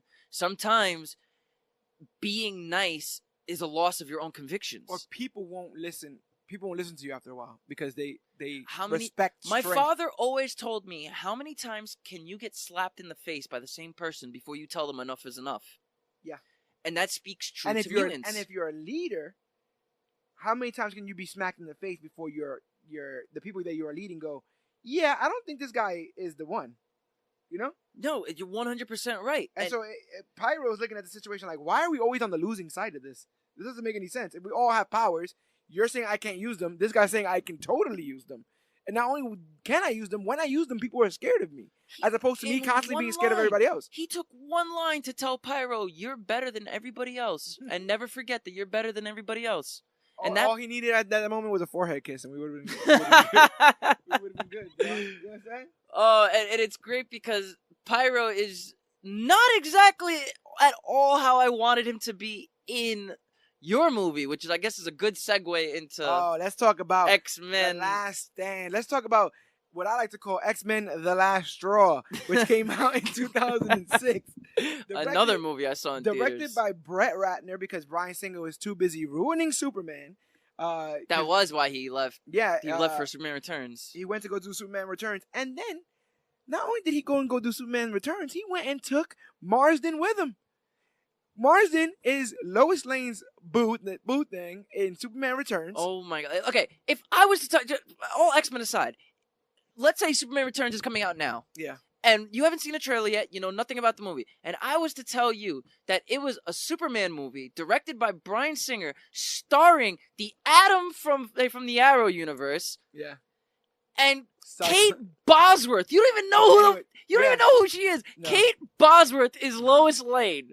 That was such a random pick. The only way I would be able to sell you on Superman Returns is my next person saying, but wait, Kevin Spacey plays Lex Luthor. Yeah.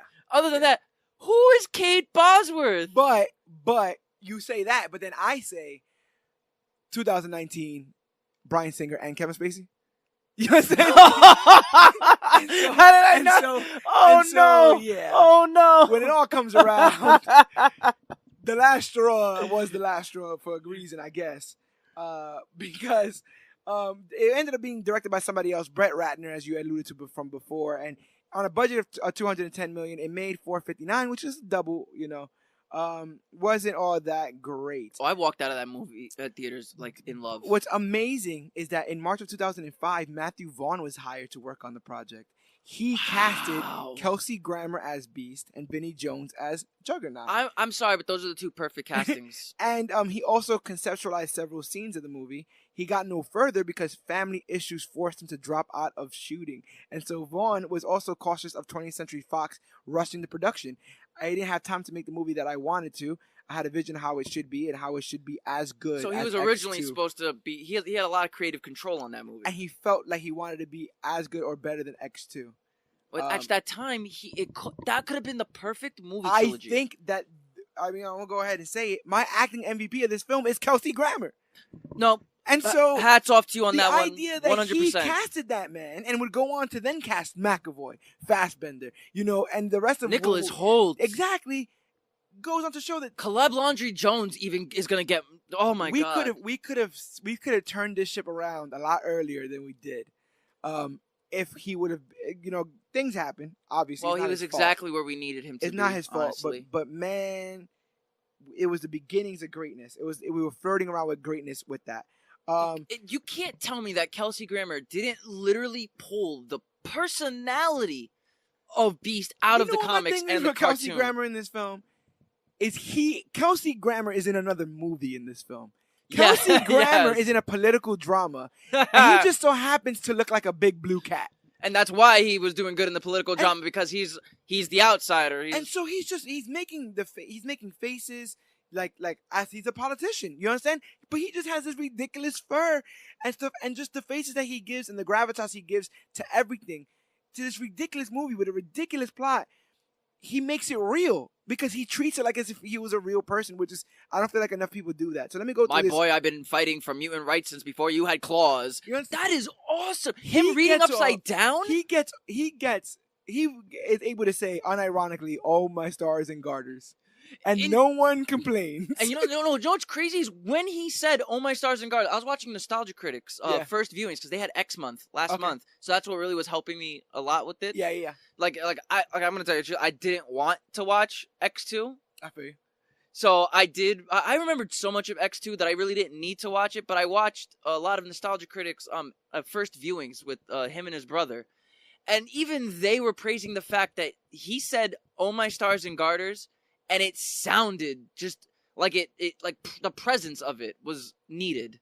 You don't get there without a level of conviction, without a level of back. I believe he this. said it I believe so in like scared too. He's like, "Oh, my stars and garters." You understand? Like, honestly, and with the appearance of Beast in this film, we had all the OG X-Men: Professor X, Cyclops, Phoenix, Beast, Iceman, Angel. Why couldn't they be all on the same team in the same room at the same time? Or any of them be helpful? I don't know. But let's get into this. Angel had, I think it was 5 to 10 minutes of actual screen time. Every time he was on screen for 2 minutes. Garbage. Let's get into this plot. The discovery of What a cure plot? for mutants, barely one. Discovery of a cure for mutants leads to a turning point. Sorry. A discovery of a cure for mutations leads to a turning point for mutants. They may now choose to give up their powers or become fully human, or retain their uniqueness and remain isolated. War looms between the followers of Xavier, who preach tolerance, and those of Magneto, who advocate survival of the fittest. And even more dangerous is the Phoenix Force, which has taken over the mild-mannered Jean Grey to apocalyptic results. Too many stories. Those could have been two different movies. They did not have to be the same movie. The Phoenix Saga is good on its own, as I'm hoping to find out in 2 weeks when we review that for this podcast. And the mutant cure thing, I think, is enough of a story on its own. The Leech kid, the anti-power kid, all that stuff.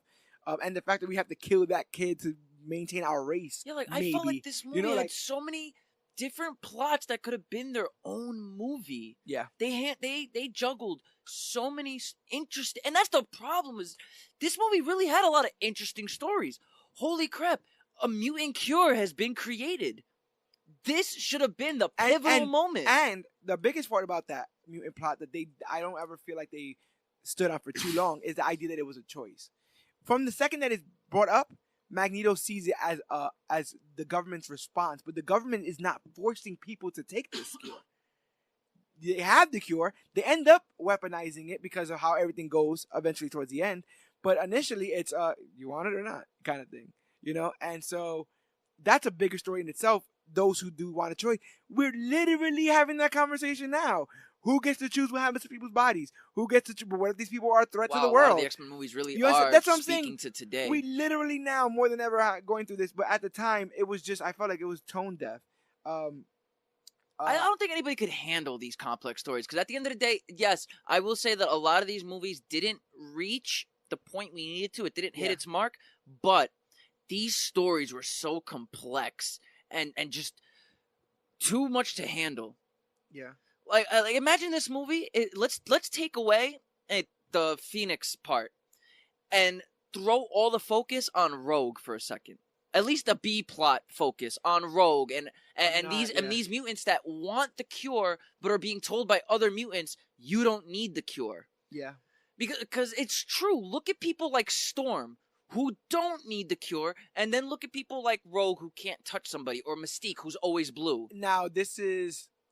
I don't want to spark any debate because I'm literally just making an analogy here. But it's very similar to when people talk about racism, when people talk about passing, right? It's this idea of like, if I'm Hispanic, but I look white, and I live in a white Yeah, neighborhood. colorism, of course. And I live in a white neighborhood, and let's say an African American family were to move in, and they were to experience discrimination, and then they come to me and they're like, "This town is racist," and I'm like, "No, it's not. I've never felt it." To someone who's always blue, who doesn't have a choice, they can't or someone pass who can as a literally normal not human. touch somebody. Yeah. Rogue can never pass as a human because once it gets to a point of doing a normal thing like a hug, she can't do it unless she's fully clothed. So she can't pass. Mystique can pass. That's what's funny. Mystique can pass. Beast can't.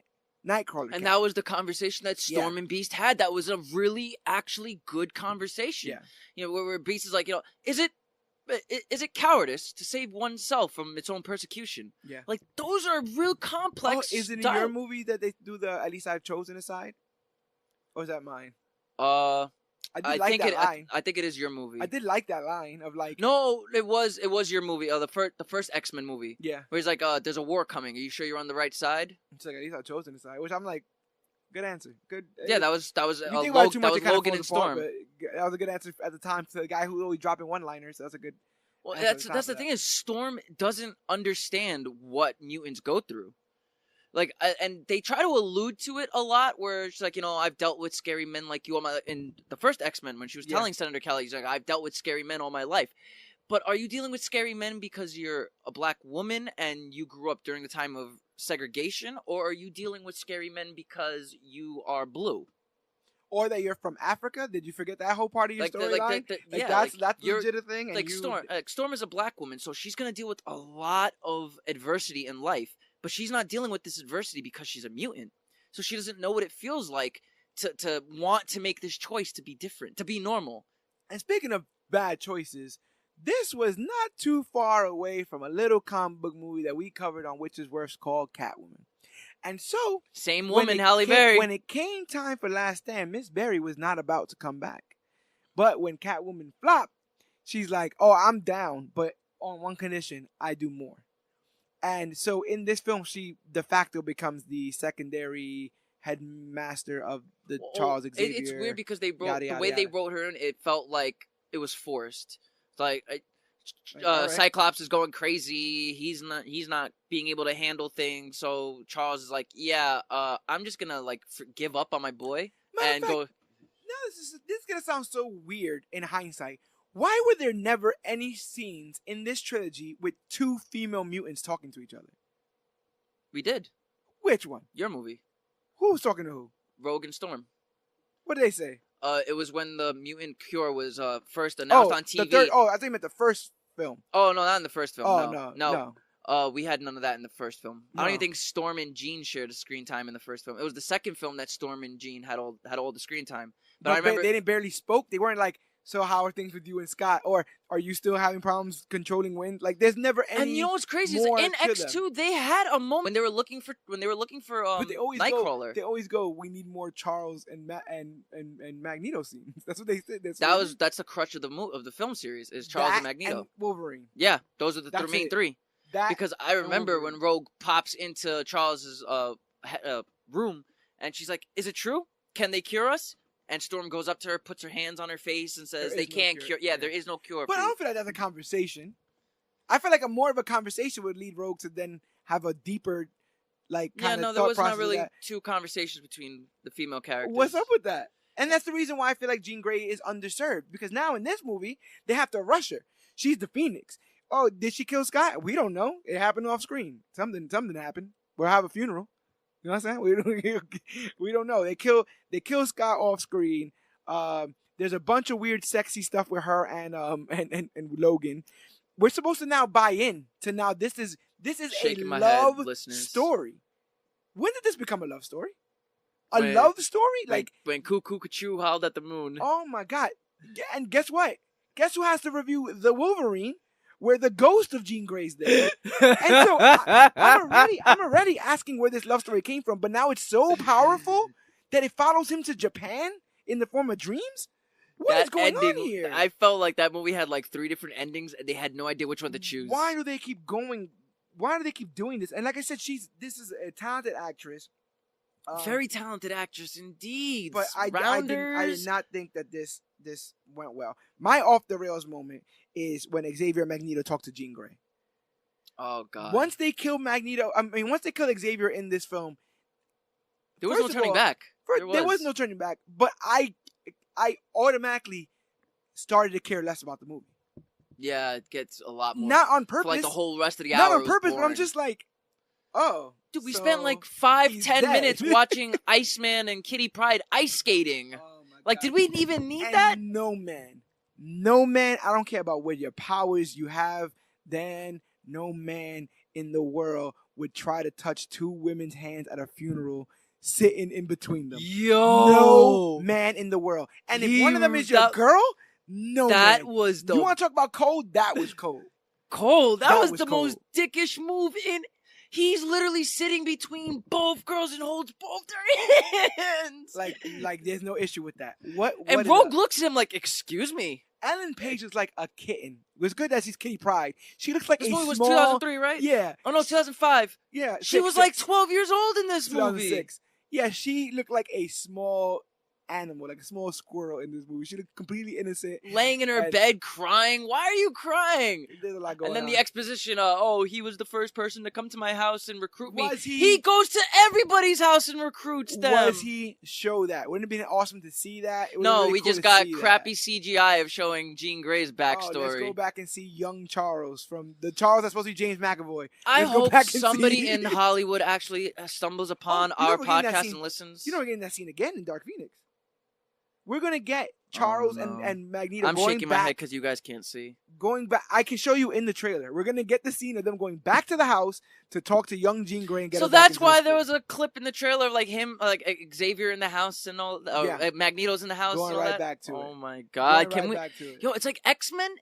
It stays on a conveyor belt. It's in a circle. It's just one circular conveyor belt that just moves and produces the same 5 storylines over and over again. If it isn't Wolverine is in love and needs to figure out his powers in his past, it's Xavier and Magneto have to figure out why they're on the same page until Magneto realizes that no, he actually thinks this way. Or the Phoenix Saga just needs to circulate around, and Jean Grey is the strongest mutant in the world. It's the same stories over and over and over. Yeah. But I'm also surprised that your off the rail moment isn't the last fight on Alcatraz. No. So the last fight on Alcatraz is bad, but I'm saying that things from my moment, they were off the rails at this point. We were on a nonstop flight from Florida to New York, and the plane landed in Ireland. You understand what I'm saying? That's what happened. We're off course. Don't you hear him? Don't you hear what he's saying? He wants to take you back. He wants to lock you again. Yo, thank you. Oh my God, I completely forgot. That's the reason why this is on the list.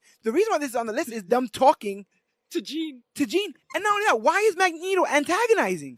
He knows how dangerous he is. And do you hear her, Jean? Hear him, Jean? He's trying to take you back again. Ultimately, he kills Xavier to then have Pyro say something slick, and then him tell he was a greater man than you have ever known. How don't you ever speak? Yeah, it's like that man did more for mutant kind than you'll ever understand. You just got him killed. You literally just got him killed. There was somebody who had a shotgun aimed at him, and you were like, "What you gonna do? Shoot him?" Pfft, you're not gonna shoot him. What you gonna do? You ain't gonna do nothing. I'm a firm believer in caricatures killing characters. When you make a character into its own, when you make a character out of the character itself, you completely lose the vibe and you kill him. Definitely. So, Magneto was a caricature of the Magneto we've come to love and respect. Honestly, he became known for 2 things: long-winded speeches and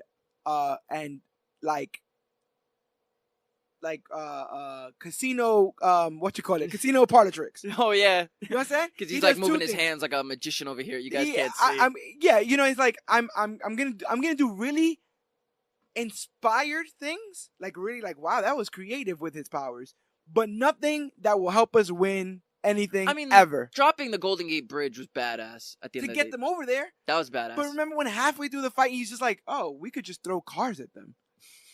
Halfway through the fight, yes, pawns are to lose, but a good player doesn't have to lose them. I like to keep at least 1 or 2 of my pawns. Throw them in there to have them lost. Fun fact about chess: if you can get your pawn to the other side of the chessboard, you get your queen back. You understand? And so if you throw cards at everybody, they all die. And guess what? You know what a mutant cure gun can't stop? A flaming car. None of that's happening. They say they mean to cure us. We are the cure. just big flowery speeches. Yo, that was the worst speech in the history of speeches of any movie. Was that stupid? Why are they in the woods? Why do you have? How did he get them to meet him there? He found them in a church because he was using Psylocke to locate mutants. Oh, that church is all about. First of all, like I said again, the X-Men trope of I have to randomly use my powers now, so show you what my power is. Like I'm this skinny guy, but I could turn into fat. Or I was a fat guy, I could turn into a skinny guy for a seat or something like that. Or I'm the guy who hugs people and then quills come out. Oh, when those three mutants came up to Magneto just to talk to him, like, hey, I know who you are, and Pyro's like, poof, move. Yeah. Just opens his fist with a flamethrower. Is like, hey, get out of here, bro. Yeah, that they just like to do that. You got this also not the second time, but this is the first time that we get Psylocke locating mutants for Magneto. We got Psylocke. We have Multiple Man. We have Juggernaut. We have Shadowcat. We literally Angel, Beast. They did up the ante as far as X-Men characters were concerned, but they served none of them, and it sucks. It sucks. And the problem is like. I'm gonna go back to what I say about the cartoon and especially the comic books. The X-Men, besides for what they stand for between racism and prejudiceness and sexist, they are colorful characters. It's a colorful cartoon and a colorful comic. So as much as I like the nitty grittiness of their outfits, you're bringing in such colorful characters. Keep them colorful characters. The most colorful character you had was Beast. Yeah. And even he looked too dark. Even his skin and the fur looked navy blue. Yeah. So I don't get why they were darkness means gritty. They were very scared. They were very scared to just go full force with it. I think they were scared to be more bold than what they tried to be. And it's like they had a dartboard in the meeting. Yeah. With a bunch of different storylines and characters, and it's like, all right, let's just everybody throw one dart. Whatever it lands on, that's their character. That's the storyline they go with. So and at the time when it came out in 2006, it was the most expensive movie ever made. Like in general, just movies in general. Yeah. $210 was like, oh my god. $210 million $210 million. That's actually a lot. That's a big budget. And the thing is, a lot of movies now, $100 million is the standard Deadpool budget. Deadpool got made on 60 million. That's what. Almost that's what I love about Blumhouse, especially Jason Blum said it himself. He's like, I don't need more than $5 million to make a movie. Which that should be the goal. Like that should be the standard. But, Get Out was made on $7 million, not counting. It was $10 million in total, not counting marketing. Yeah. Get Out was made on $7 million budget and made back $50 million. You ever want to cry? Go look at the budget for Paranormal Activity. It's like $12, and they made millions of dollars because it's on camera. They own the house. So everything. All they had to do was pay their crew members and the two actors in the movie, the man and the girl. That's all they had to pay was the actors. That's ridiculous. So now that I've trashed it, let's talk about some of my favorite moments. I like the Danger Room intro with the Sentinels. Yeah, but where does it go? What does it do? But the thing is, that was the most '90s X-Men they were at the time, with the fastball special, throwing Wolverine at the Sentinel. But we don't even get to see the Sentinel. We just see a head for cameo's sake, for fan service. Yeah, but again. This is me. No, I'm not gonna show you your best moment. Yeah, no, this is me finding gold in what because you're right. You waded through the water and you got your gold. Yeah. I actually really like Wolverine's speech. He has a speech with the kids where everyone's dead. Cyclops is dead. Jean Grey's gone, and Professor X is dead. And it's literally like 4 of them. And he's just like, look, I know everything sucks, and I know things ain't going well, but we got to do this. And it was really inspiring. It's the first time I felt like Logan was a leader where he really wasn't in a lot of the other. Well, Logan was never a leader in general. So I would never see him as a leader because that was never my idea of him. But somebody got to take the role. But to see him as a leader when he's not a leader, that is actually inspiring. And I will give a gold star for that. The idea that he would basically, invoke Charles. Like Charles was a leader. I will never be Charles, but I can try to be, as close to a leader as these kids. And that's why I felt like he was the best Logan that we're gonna get is in Days of Future Past. Like, forget his own solo trilogies in the X-Men movies. Days of Future Past is the best Wolverine that we're gonna get because I felt like he was trying to use a lot of what Patrick Stewart's Charles was trying to instill in him to bring back old Charles. Yeah. So I do like that. And then last but not least, Magneto moving the Golden Gate Bridge. The actual third act is bananas, but the way that scene is shot is very well shot. I like Beast. The music, all that kind of stuff there. I like Beast as well. I'm a little bit conflicted because I don't understand why he has a weird leather vest. I don't even have an answer for that. It's not protective because it's a vest. You can get shot in the chest. It brings back to my argument of things look cool just to look cool. And it doesn't have to make sense. At one point, it's not even fitting him. He's putting it on as like these things are a lot snugger than I remember. I could have sworn he ripped the shoulders off or something. Like he put his hands. Maybe that's what it was. I could have sworn he ripped those sleeves off. But I was too busy wondering why they snuck a meme with the Juggernaut into this film. You know what's crazy? Nostalgia Critic said the same thing. It's like why this was history's first meme. Yeah. Was I'm the Juggernaut, bitch. How do you feel about the weird quasi ending of Professor X supposedly taking over some vegetable man's body? Some guy who's a vegetable. Yada yada yada. Eye roll. Yeah. Eye roll. I agree. Eye roll. Total eye roll. I agree. It was so eye rolling that it wasn't even in the movie itself. It was an end credit. And in another little studio thing, one of the reasons why Rogue disappears to go take the mutant cure was because Anna Paquin was unavailable. She was shooting the Squid and the Whale at the same time as filming this movie. Was that are you naming porno over there? The right? Squid and the Whale? Just seems like some weird art house film, right? But it's like, then shoot it at another time. Like, y'all chopped this film to ribbons because you couldn't get who y'all wanted. Taking two projects at the same time is why we have CGI Superman lips. Yeah, this is true. It's like, damn it, do you not read your contracts? It's okay. You can turn down a movie once in a while. It's not like they're ever gonna not hire you again. You do what you gotta do. You're gonna get hired again. And as you know this, and it also like I'm just the killing of Cyclops. Like again, they Professor X by literally killing him, and then they got rid of Cyclops just to get rid of Cyclops. And because Jean Grey is also incredibly powerful, she's the villain in this. It didn't work for me at all. The next film is X-Men Origins Wolverine, which like I said, you guys can go back and look at that. Anything you want to say about X-Men Origins Wolverine? I'll name some moments. Now that I like that I've seen it just because it was on TV, flipping through the channels. It's always on FX. FX always plays X-Men Origins. That it's like we didn't get the ratings we wanted, so let's see if we get the views from people that don't know any better that are at home, like my grandmother who's flipping through the channels and she's like, "Oh, I know that character. Yeah. Let me just continue to watch this movie while I flip through my phone." So, I will say, Gambit is MVP of the movie. MVP? I mean, can you really truly name an MVP in Origins? The MVP of Origins. William Stryker, because he gets away, right? Danny Houston was good as William Stryker, and then he gets away. Like he got arrested. There was an end credit scene where you see him where he's walking and his shoes are literally bleeding. But he would eventually be the William Stryker that we see. I'm assuming that we see.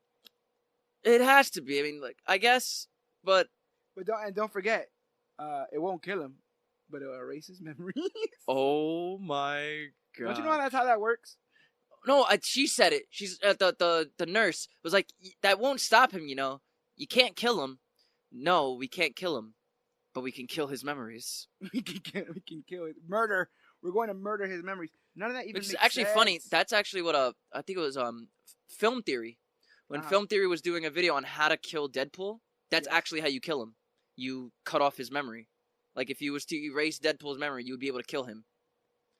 And it's not killing in the sense of like the finite killing. It's just a personality. Like the erasure of whatever. You can erase his personality and make him anything you want to be, which in a sense would kill a personality.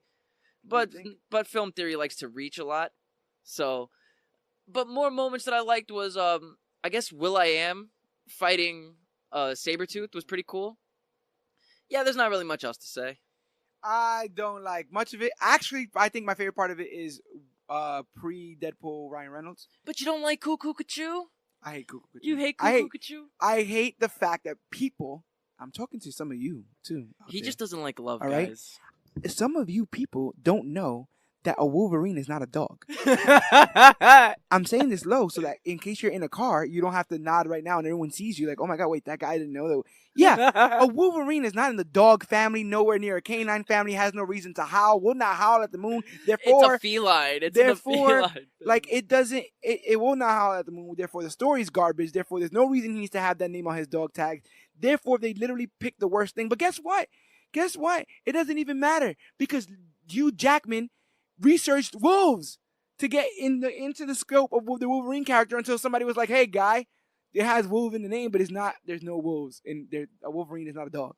You know what's so funny about the Wolverine character itself? I remember reading I think it was like ComicBookResources.com. Yeah.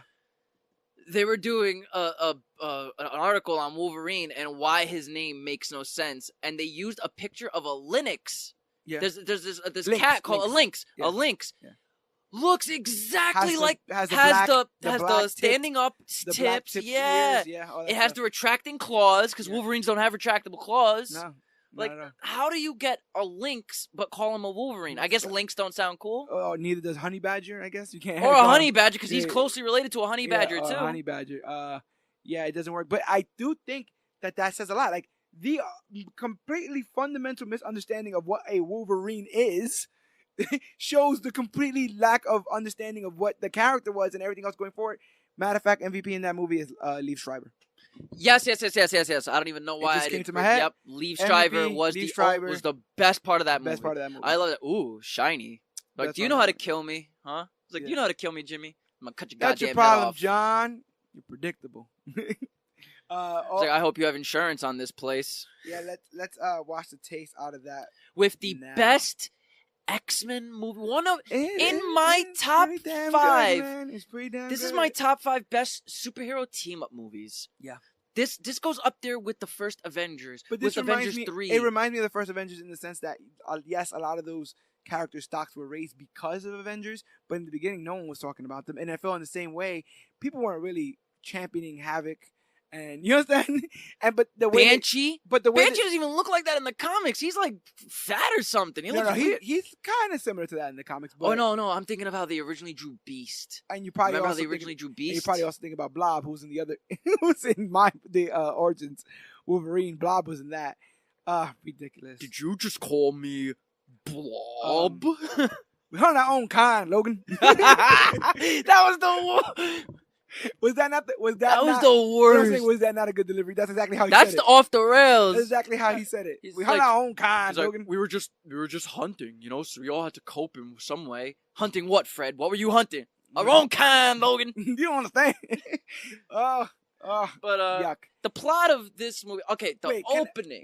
Let me say one thing before you get into it. There's only 2 words I have to say regarding this movie and why I love it so much. Oh, I'm afraid. It is Frankenstein's monster. That theme that they wrote for Magneto, that dun-dun, Henry dun-dun, Jack Man, baby. It is the Jaws theme of that. You can feel the evilness, and the more they want the anticipation to climb, the song starts going faster. Dun-dun, very historically accurate, by the way. Dun-dun. Oh, the way the music. Because the thing was, I guess if you paid attention in history class, if you didn't, Argentinians and Argentina are racist. Oh, because the Nazis went to Argentina. Argentinians were big supporters of the Nazi party. Right. And of that communist party. Yes. So that's why a lot of conspiracy theorists say that Hitler didn't kill himself. He ran away to Argentina. And a lot of the Nazi scientists, doctors, and just SS officers. They all ran away to Argentina. Argentina in general, but they don't like Spanish people. They love white people. Like, Argentinians are very like brainwashed, racist. Goat farmers. What is it? Pig farmers. Oh, it was Haberschwaber and Schneider. It was a pig farmer and a belt maker. Or so good. What's your name? My father was this. My father was that. What are you doing here? I'm here to kill pig farmers. No, that's what I love about that. When he sat down with them, he's like, oh, so what's your name, friend?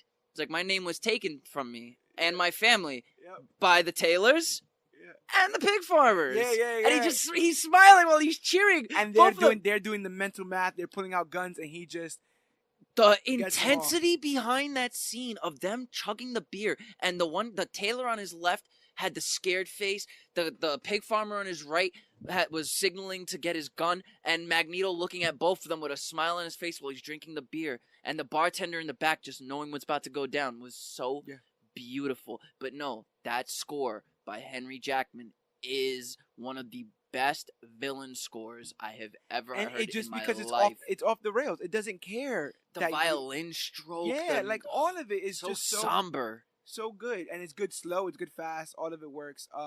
And so because of that, and Fassbender, that does a lot of that movie for me. Because to me, a lot of these superhero movies rely on had a lot of character progression, but this was the first movie where you actually know Xavier is a teacher.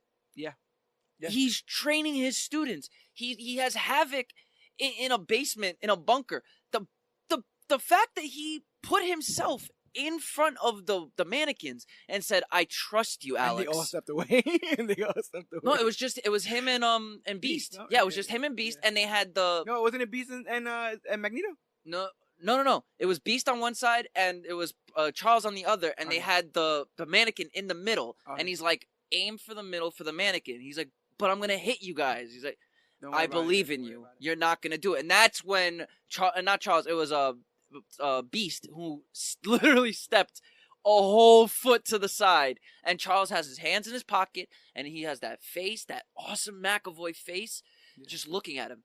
And then when he shoots it in the middle, I want to cry right now because it's so heartfelt. Because he believed in him. He literally said, "Don't worry, I'm right here. If you hit me, it's okay." I get it. He pulled the potential out of him, and that's what Charles Xavier does. And then when you hear that Henry Jackman score, that and it just gets louder and louder, and you see the smile on Alex's face, you see the proudness behind Xavier. You see a very similar, because this movie is just gonna be us gushing, but you see a very. I'm gonna gush this whole movie. You see a very similar scene with Magneto, where he's able to help Magneto turn the part of the entire movie. That was their friendship in a nutshell, man. But you know what's up there? I put up there with that scene is the scene where Xavier stops him from killing himself. When he meets him for the first time? When he stops him from killing himself, he's like, "You don't want to do this." He's like, "You can't." You can't pull him. You have to let go.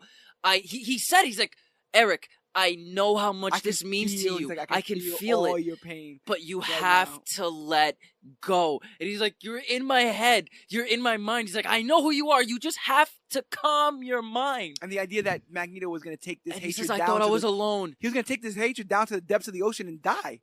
He was going to drown. He says, "You're going to drown here." He was fine with just following him to the death. Like this. So when he gives him that memory of him and his mom blowing out his candles for his 8th birthday, like I think that's probably a year before the Holocaust even happens. Yeah. Because she kind of looks like more healthier.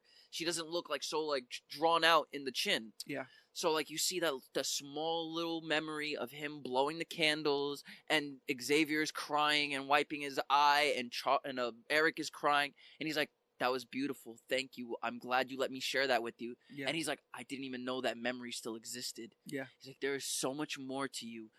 Not just pain, not just anger, but good. I feel it. You have to learn the balance between rage and serenity." That's why he can move the Golden Gate Bridge. That's why he can stop all those bullets. That's why he can do what he did. Because he once had a friend who believed in him. As a matter of fact, if you put all that together, that Golden Gate Bridge moment is even better and bigger because Charles is dead. Yeah. And so, and he said this is his last act to defend mutant kind. If you just only know the potential you have, you can be a far stronger mutant, even stronger than me. Yeah. Charles is always telling his students, "You can be stronger than me if you just believe in yourself." This was the Charles we waited 10 years for. Yeah. This was the Eric we waited 10 years for. And the gravitas that McAvoy brings, like he seems like someone who's going to beat Patrick Stewart later. And you know what the best part about this movie is? The fact that you don't need Wolverine. You don't need him at all. They literally throw him away. That scene, there's a throwaway scene. Like, I get that that cameo scene, okay, it's cool, go fuck yourself, blah, blah, blah. But the fact that this movie can be considered the best X-Men movie without without Wolverine. Something that people thought it was needed in the recipe. Like that's like watching an Iron Man movie. That's like watching an Avengers movie without Iron Man, or thinking I can't watch an Avengers movie without Iron Man and Captain America. Yeah, they're gonna have to sell one to you that's worth it. But and they were able to do that with X-Men. They know they trust us to be able to buy these tickets for the MCU. We have the trust in the MCU that we didn't have in X-Men because they never showed us that we should trust them until Matthew Vaughn took over the project. Yeah. Till they gave us Henry Jackman scoring. Till they gave us these new sets of mutants we've never even heard of. Yeah. And we bought it. They sold it to us in a beautiful way. Let's talk about the 6 degrees of Kevin Bacon. Let's talk about Kevin Bacon as a Shaw. Sebastian Shaw. Shaw. Now, there's another mutant. There's another villain who's only as strong as the screenplay allows him to be. Right, that's true. No, you're right. Because are you trying to tell me that he is smart enough to be able to get all these mutants together to do, what are they called? The Brotherhood of... that was Magneto's, right? No, they're the Hellfire Club. Hellfire Club. Yeah. So you're... Azazel. I'll never forget that name, Azazel. You are smart enough to get to blow up. He blew up that guy on the boat, and then how did he end up the grenade? And I want to. He had to have had a mutant like Mystique on his team, because there's no way that the 1 minute he's being blown up, the next minute he's sitting in. Oh no, I got the scenes wrong. He went to the strip club and was being attacked by the Hellfire Club, and then showed up into the Pentagon. And that's when Rose Byrne's character was like, they have General Woodman, and he's kidnapped. He's like, General Woodman, I see him sitting right next to me. Yes. Yeah, okay, so I'm getting the scenes mixed up. Then he killed him after. But there is no way that man could attack the Pentagon the way he did. Oh my God. So strategically. Yeah, not to jump around, but that scene also of, like, they're telling everybody, like, don't storm the house. And Magneto's like, screw that, I'm storming the house. And he goes by himself, kills the guards, traps them in like barbed wire, gets the other guards' helmets to close in on themselves, strangles January Jones with the bedpost. I'm sorry, to the point that he cracked Diamond with the strangulation, which I was like, I don't even know how that's possible, but he did that. He was gonna kill her somehow. She has to heal from that. That rage, that. Some guy came running at him with a knife, and he like uses his hand to have him stab himself. I'll never forget that, because I remember in the trailer, the way it looked like he was storming an X Mansion. It always looked like he was storming the X Mansion in that first trailer for First Class. But then you see he's actually in Germany. So we got the Holocaust. Yes. We have the Cuban Missile Crisis. Later on, we're going to get. They touch on the Kennedy assassination. The Bay of Pigs. They touch on the Bay of Pigs. That was it. The what they were listening to when Xavier and Eric were playing chess, and he's like, listen to me, friend. Killing Shaw will not bring you peace. Peace was never an option. Yeah. What they were doing, they were listening to the very famous Bay of Pigs news broadcast. Okay, it's supposed to be 1968 is where they're supposed to be. Yeah. If I'm not mistaken, they're supposed to be either 68 or like 65 in one of those years. The Wolverine gives us the bombings of Nagasaki and Hiroshima. That's literally how the movie opens up. So how do you feel about these X-Men movies and the historical content? You know what's crazy? The First Class, especially First Class, to me, did more of an importance of historical events than even the movie Forrest Gump did. Yeah. Movies like Forrest Gump, where they throw these these main characters in the middle of historical events. Yeah, the events are going on in the background. It seems so forced. Yeah. And the events are going on in the background a lot of times in First Class too, but also the events are what's setting up the story. The literal thing he's trying to. The ending with the bombing on the beach. Yeah. That's supposed to be the Cuban Missile Crisis. That's what I'm saying. That's real shit. Like, they weren't supposed to move past a certain line, or else they were gonna get bombed. The embargo line, yeah. Right, and Magneto forced that. Oh, sorry, Shaw. No, it was Shaw forced it, and then because he used Shaw's brain. No, because January Jones. Emma Frost has kinetic power.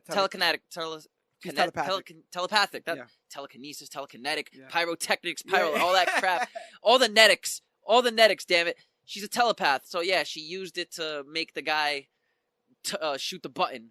Yeah. So yeah.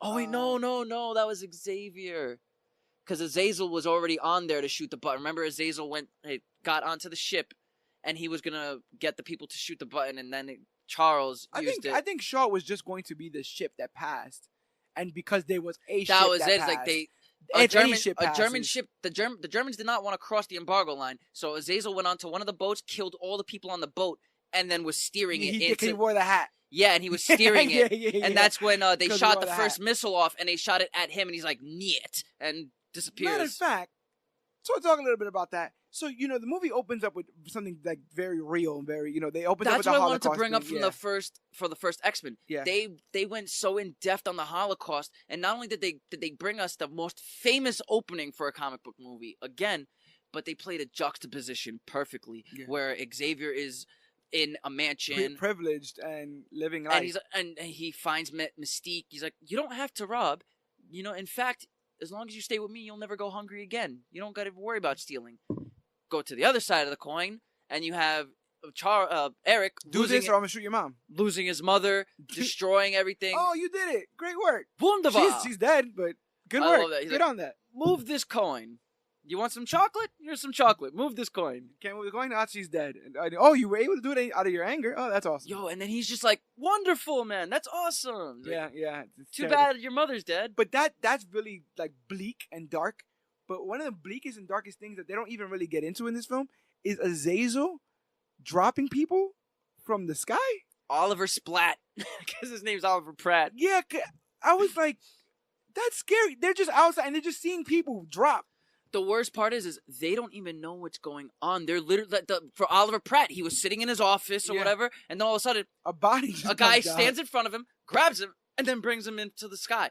That's got to be the Could scary. you imagine that? You're just at a bathroom stall and you're pissing. Next thing you know, you're in the middle of the sky. Or you're on the floor and just bodies just start to rain on you, dying on impact. Can we talk about the guy, the biggest idiot in the world who gave up his position? Instead of just shooting Azazel, he comes out of nowhere and says, "Hey, you, freeze!" Yeah. Azazel, go handle that. Takes care of him. Or the obvious, I call this forced because you didn't really need this dialogue in there, and even the delivery behind it sounded so campy, where he's like, "Hey, whoever you're looking for is in there. Just let us normal people go." Is that what you want to say to a guy that doesn't look normal? Yeah. Like how he is red with a tail and knives, and he's like, "Just let us normal people go." Right in that scene, you also have the Shaw taking every energy and taking a step and blowing up the world, kind of. Now this is when the fun begins. Scenes. I like when he says, "Now this is when the fun begins." Awesome looking scene, but again, like you said, he kind of got handicapped. But who are some of your what are some of your favorite moments? What are some of your MVPs for this? My MVP moments go to Charles and Eric looking for mutants. I find that to be the montage. Yeah. And it's like a cool 60s song, like a groovy, groovy song. And it doesn't even have to. This is the thing about scenes that are iconic because one, where they came from, and two, where they go to. Yeah. How did we get to Xavier and Eric finding mutants? By them being in the same waters looking for the same bad guy, and Charles saving his life and them becoming good friends. Also them understanding where they're coming from, and listen, if we're going to look for mutants, we're going to do it on our own. And then when they find the mutants, where does it go to? It goes to Eric and Charles being teachers, best friends and together. And now being able to recruit separately. Training mutants. Yeah, now they can do it separately, but they learn together how to recruit mutants. With Charles learned from Eric learned from Charles. So it's the setup, the payoff was beautiful for this iconic moment. My second favorite moment is the training of the mutants. This is what I get to is with this trilogy. The trilogy is about three specific people. Yeah. The first movie is Charles's story. It's Charles learning. Okay, you're talking about the new trilogy. The new trilogy, yes. Okay. This new trilogy is a story for each individual person. Okay. The first one is about Charles. It's about how he knows now humans aren't going to always play nice. And even if I can be passive and talk and show them the proper way, there's still going to be detractors who are going to want to stop us and kill us. The second movie, Days of Future Past, is about Eric. I thought you would have went Eric for Apocalypse. No, that's Mystique's story. Okay. As much as it seems like she doesn't have much to do. Yeah, I get what you're saying. She is still the catalyst to a lot of moments. Yeah. Like she's finding her own mutants. She's doing her own thing. She's also a hero She in ends up becoming everybody's the eyes. leader of the X-Men after that. Something that's never happened before. When we meet Scott, who are they learning about? They're learning about Mystique and the Kennedy assassination and all that, and Magneto dropping at the stadium on the Pentagon and all that. So like each movie is about each individual person's story. So what I love is that we finally got, I'm going to say it again because I can't stress enough how we finally got to see Charles training his students, and not that stupid montage from the first X-Men where he's just like, I found Cyclops and Jean and we're gonna Storm. throw frisbees at him. Yeah, watch this. Yeah, like you see just Jean shooting frisbee discs, and he's just like, okay, skeet. They're called skeets. Yeah. So Skeet discs, I liked where he's like, take your shoes off, let the beast come out. It's like you're gonna feel better when you just let your mutation be your mutation. And then my third favorite moment. It was really hard not to have all three moments being every time Charles and Eric were together, because I'm just eating. Those actors are amazing. Like I said, they're my MVPs. There is no choosing between them. Those are my two MVPs: is James McAvoy and Michael Fassbender, bringing to life these two iconic characters in ways we've never seen before. But I have to give the MVP of moments to Banshee. Okay.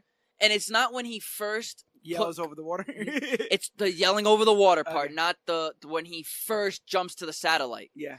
Like I liked that moment, especially like the triumphant score every time the mutants find their abilities. The original trilogy was missing. That's what I'm saying. Without that music, your brain doesn't get turned on to the idea that this is this is supposed to be wholesome and iconic and triumphant. So every time like Alex shot the mannequin, or when Banshee was going over the trees, or when Eric was moving the satellite, you get that and you get it. And it's like my heart bleeds because these are people that grew up persecuted, grew up having to not show too much of themselves. Yeah, you're seeing the power of potential right there. Where even Oliver Pratt was like, "You're a mutant." It never came up, so I never brought it up. That's the reality of most of these people. I like young hipster Charles drinking in the bar, just because we never got to see that. You have what they call a mutation, a groovy mutation. We can't always see 40-plus-year-old Charles bald in the chair. There was a Charles before then, so I'm glad that we got to see it. Grounded, realistic. Considering we're talking about a man who can go into your mind and stop time and all that. No, but this. All right, looking at Charles in X-Men, the first X-Men from 2000. Yeah. And then looking at James McAvoy playing Charles and how he ended up on the beach paralyzed, and he's like, "Oh, pretty soon I'll be losing my hair." Like, makes sense. It makes sense. It's like, I once was young, reckless. I was stupid. I've made mistakes. I'm living my life to not make those mistakes. This Charles made a lot of mistakes in the people he trusted, in letting people get close. He trusted himself. He trusted the Pentagon and the people in all those politicians and generals to show his powers without being locked away. Yeah. And he still ended up being almost being locked away. Yeah. So like this was a young, dumb, drunk Charles. Yeah. But it was real. It was real. And obviously the quarter moment or the coin moment where he's like, "Don't do it." And he had to hold him. He had to hold him basically because he knew the second he let him go, he was going to kill him. Yeah. And he had to choose between the death of this one man who's trying to make the death of everybody, or the death of this friend who I know is good. And hearing him beg, before the visuals have it muted. Yeah. So perfect, where you just see him putting the helmet on. He's like, once he puts the helmet on, the music swells back up. You believe that turn. You believe that. And he's like, "Don't do it, don't do it, don't do it." He's like, "I'm sorry, Charles." He's like, "I love you, but I just don't trust you." Yeah. Holy shit. I have to curse on that one. And he's like, "Yeah, come with me, and guys." And the worst part is, not only did he have to hold Shaw there to die, he felt everything Shaw was feeling. Yeah, he was screaming, because he felt the pain of the coin. That's all he feels, is that coin just literally burnt. So he's not going through his brain. He's not screaming because his best friend is killing someone. He's screaming because that hurts. Yeah, definitely. And then the coin just drops on the floor, all red. Oh man, he's like, "You're right. You're right. Everything you said is true. But you killed my mother, so I'm gonna have to kill you." How you felt about Rose Byrne as Moira McTaggart? A lot better than the cameo Moira we got in Last Stand. Yeah. Oh yeah. that doctor that's who the doctor was, Moira McTaggart. Yeah, Isn't that Charles' actual love interest in the comic? In the comics. Mm-hmm. Yeah. So that's kind of a more fan service. The original trilogy was just a boatload of fan services. This Moira McTaggart was awesome because it's like she's trying to be an empowering female in an era of our human history that women were not seen as powerful forces. You're right. Because you got to remember the whole thing about women's suffrage, about the right to vote. A lot of women didn't want the right to vote because that meant your name gets thrown into the draft card. Yeah. Once you have a right to vote, you have to go to lumber mills and metal sheetrocking mills and work on iron and cast arc all day. Yeah. And these women didn't want it. So during the 60s, when that line where he's like, "This is why women are not allowed to be in politics, to be politicians and all that." There's a lot of that going on. She's a minority as well. I had a lot of, because I know Avengers won't come out until the next year. Yeah. But there was a lot of Black Widow in Moira McTaggart. And I'm going to always look at Black Widow as the archetype for female espionage agents. I guess I stopped seeing that after this film. After this film, I don't think she has that same... No, because they didn't know what to do with her in Apocalypse. And they're also aging people by the decade in the new trilogy. Yo, listen, man. By the time you get to the Apocalypse, everyone's 20 years older than first class. I don't understand anything in that movie. And, oh, God. I have to cover Apocalypse. You don't understand anything in that movie. Well, that's the perfect segue to the movie I don't understand anything in. And that is The Wolverine in 2013, directed by James Mangold, with a budget of $120 million, a gross of $414.8 million. Now, 2013, like we said, this was 1 year after the Avengers, the $1 billion tentpole summer blockbuster of the year, of the decade. It's designing and contextualizing what we think about not only these superhero team movies, but a superhero movie in general. And so how does Fox, how does the X-Men universe respond? They respond with The Wolverine. The plot is, lured to a Japan he hasn't seen since World War II, Wolverine finds himself in a shadowy realm of Yakuza and samurai. He is pushed to his physical and emotional brink when he's forced to go on the run with a powerful industrialist daughter, and is confronted for the first time with the prospect of death. As he struggles to rediscover the hero within himself, he must grapple with the powerful foes and the ghosts of his own haunted past. It's a long way of saying we're going to take away his powers and we're going to give him back at the end. It's kind of weird that I only remember this movie from moments and not actual, like... This I know the plot of it. I same way. I really wanted to like this film. Me too. And it's fine, but I'm tired of fine in the X-Men universe. I'm literally tired of fine. And so, this is going to be my quickest review. The problem with what I found about this movie was it was inconsequential in every way. Okay, this guy Wolverine saved this guy from World War II, and now he's like lived his entire life wanting Wolverine's powers, needing Wolverine's powers, wanting to live forever. So he's going to invite Wolverine over and ask him politely if he can have his healing powers and let Wolverine die, under the guise of I'm giving you a gift of death. And when it doesn't how are you going to try and sell it like that? And when it doesn't happen the way that he wants to, he sends somebody to do it for him, and then he creates a suit of armor that can penetrate through the bone claws and pull the DNA through the bone claws. It was like these giant syringes that went inside it. That's right. I'm gonna keep this short and sweet. I will never forget this movie because my feelings for this movie. Because the first time I ever saw this movie wasn't in theaters. I skipped it because of Origins. I skipped this movie. I went to my cousin's to hang out with him for the weekend, and he's like, "Yo, I just got the Wolverine on Blu-ray. I've never seen it, but my boy told me good things, and he let me borrow his Blu-ray, and let's watch it." At the end of that movie, I looked at my cousin. My cousin looked at me, and we just did, That's funny. And we did not know what to think, what to say. Do you remember the Silver Samurai in the X-Men cartoon? I do. You remember how like deep and complex that storyline was of how he knew Logan and Yeah, and all the Japanese influence and all that kind of stuff there. Why did we have Michael Bay Shredder from the Teenage Mutant Ninja Turtles movie in this movie? It just, like I said, it was just bad. So I'm just gonna talk about the good.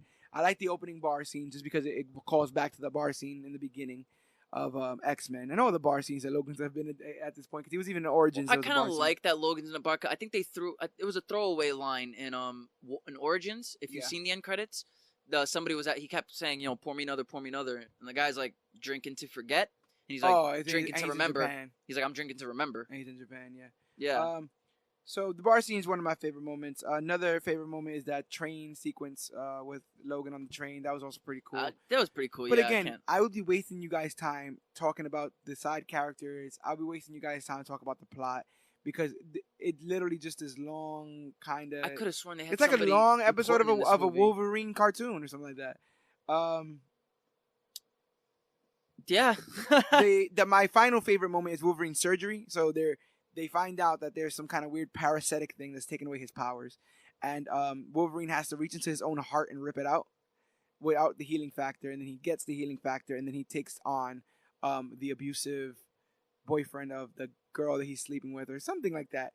And when he throws somebody out of a window, that's actually pretty funny too. And they're like, "Did you know there was a pool down there?" Kind of like the funeral in the beginning, yeah. And that leads into the train scene. Because he chases them that was down. the chase scene. Yeah, I like that whole setup for the chase scene. That goes with the, what does this scene mean? Where did it come from? Where does it go? That's one of those key moments where I'm like, wow, this is actually a good moment. There's a lot of moments in the Wolverine that pay off more in Logan than anything. Probably, yeah. There's a certain actress that was the redheaded Japanese woman. I can't remember. Yes, how she played Yukio, the same chick. That's who she played. She plays Yukio. And Yukio's in Deadpool 2. So hi weird. Yukio, hi Wade. Poor Yukio. And so yeah, Yukio's in there. It's whatever. The worst parts about this is two things. One, that they deleted the scene where they actually give him the costume. Yeah, I hated that. And two, all the weird ghost Jean Grey stuff. Like I said, I don't understand that love thing. It doesn't work for me. He's being haunted. Whatever. He's always haunted. He's literally haunted by everything all the time. Why is this another ghost? Because he's an You know what I think they wrote Wolverine to be? The anti-toxic masculinity. You know what? Men can be haunted by their trauma. Men can be sad and cry. Men can be diesel and strong, but can also be sensitive. I'm about done. Let's close out these with the last triumvirate of films. I believe you're up with Days of Future Past. Now, here is a movie that... You ever watch a movie so many times that you start to hate it?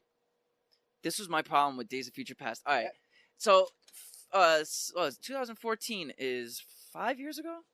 Yes. It's convoluted, but it was supposed to do actual good. It was supposed to connect. It just wasn't great. Yes. It was supposed to connect the two universes that at this point had very thin tangential connections. It was supposed to restart the universe in a different way. Exactly, because them changing the past will give us a different future other than those three X-Men films we saw, X-Men 1, 2, and 3. And that's the thing, is the changing of the past in Days of Future Past is what gives us the timeline for Logan. That's what I'm assuming, yes. Yeah.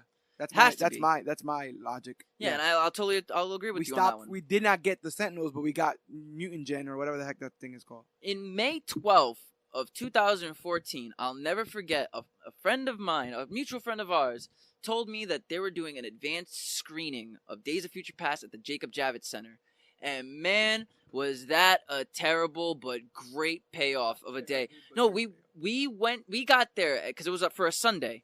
We got there at Saturday morning to be online for the whole day, from the a.m. all the way to like 6 o'clock in the afternoon.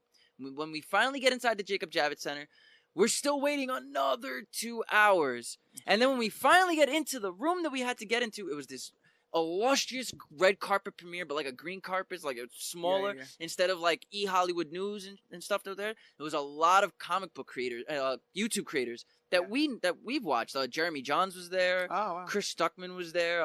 Grace Rudolph, who's actually writes for Marvel Comics too. She's not only just a movie review; she writes for Marvel Comics. Like they had them there. Elvis Duran from the Z Morning Zoo was there. There was a lot of press with it too because it was gonna have both casts in it. I met all those cast members. That's a lot. I met Evan Peters. I met Jennifer Lawrence. I met all of them. And the crowning achievement was when we finally got. You know where the Jacob Javits Center is, right? So you know the Comic-Con. AMC theater that's right down the block, like not too far away. That's where we went to go watch Days of Future Past. And when we got to the auditorium, Hugh Jackman, Michael Fassbender, and James McAvoy all walked into our auditorium to do question and answers, and then stood to watch the movie with us. Oh, that's awesome. So someone asked Hugh Jackman, would he ever be down to be Wolverine in a versus Avengers movie? Like if they ever bought X-Men property and wanted to do an X-Men versus Avengers, would you be down to be in it? And he's like, hell yeah. They ever call me? Hell yeah. That's a lie because you said you didn't want to do Wolverine anymore after Logan. But I mean, he did say after Logan though, only Avengers or Deadpool. Oh, he said only Avengers or Deadpool? Yeah. No, like other. No, which is crazy because Logan won an Oscar. Yes, yeah. So it's not like your last movie was Last Stand, and this is why I don't want to be Logan anymore. But yeah, I got to see that movie 2 weeks early, and it was amazing. It takes up up the Days of Future Past storyline from the comics, in which once again we're introduced to these inconsequential characters that we wanted for years. How long did we want Cable? Yeah. How long did we want Bishop? Not Cable, Bishop. Oh, yeah, How long did we want Bishop? Yeah, we do get Bishop. We get Blink. We get Blink. We get Bishop. Blink's we get in there for a bit. Sunspot. We get all of these. Oh, yeah, Sunspot is in there. Forgot about that. We get all these characters for no reason. I like the opening, but the opening meant nothing. I am tired of seeing people die for no reason. Or they die and they get brought back. Then what was the point of dying? Why are you giving us? Why are you? What is the point of dying, Dan? I don't want to die.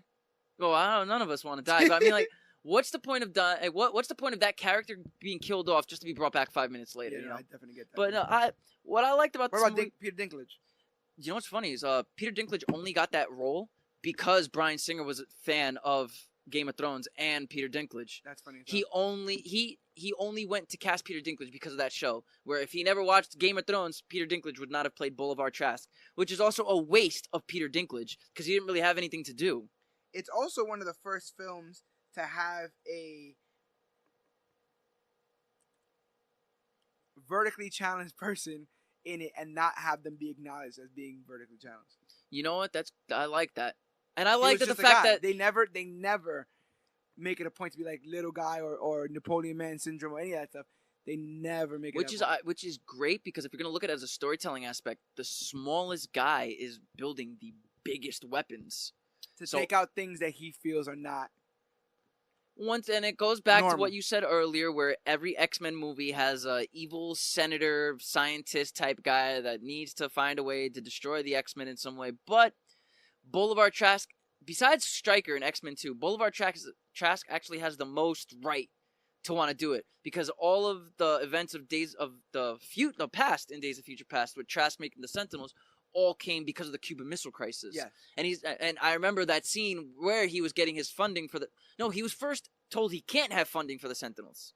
He's like, but guys, like, we have now these mutants that are coming here and they're doing this and doing that. We need to do this. And I remember they killed off Banshee and everybody died off screen.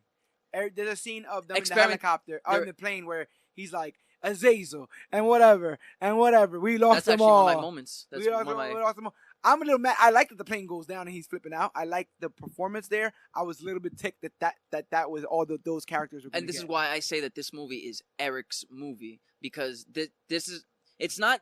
But it's funny because it's not Jennifer Lawrence or Mystique who put the events in motion the way they say it in the exposition. When they're expositing why this future is the way it looks to Logan and why he has to go back, he's like, we were both friends and we had Mystique and, I failed her and I failed her too, and then she went on her own and killed this guy, and that's what her killing Trask is what made them say, you know what, we need to get these Sentinel projects moving. Yeah. But then when you go back in the past, you realize all of this has to do with Magneto. Yeah. Magneto's the one that put the metal in the Sentinels. Magneto's the one that dropped the stadium on the press conference.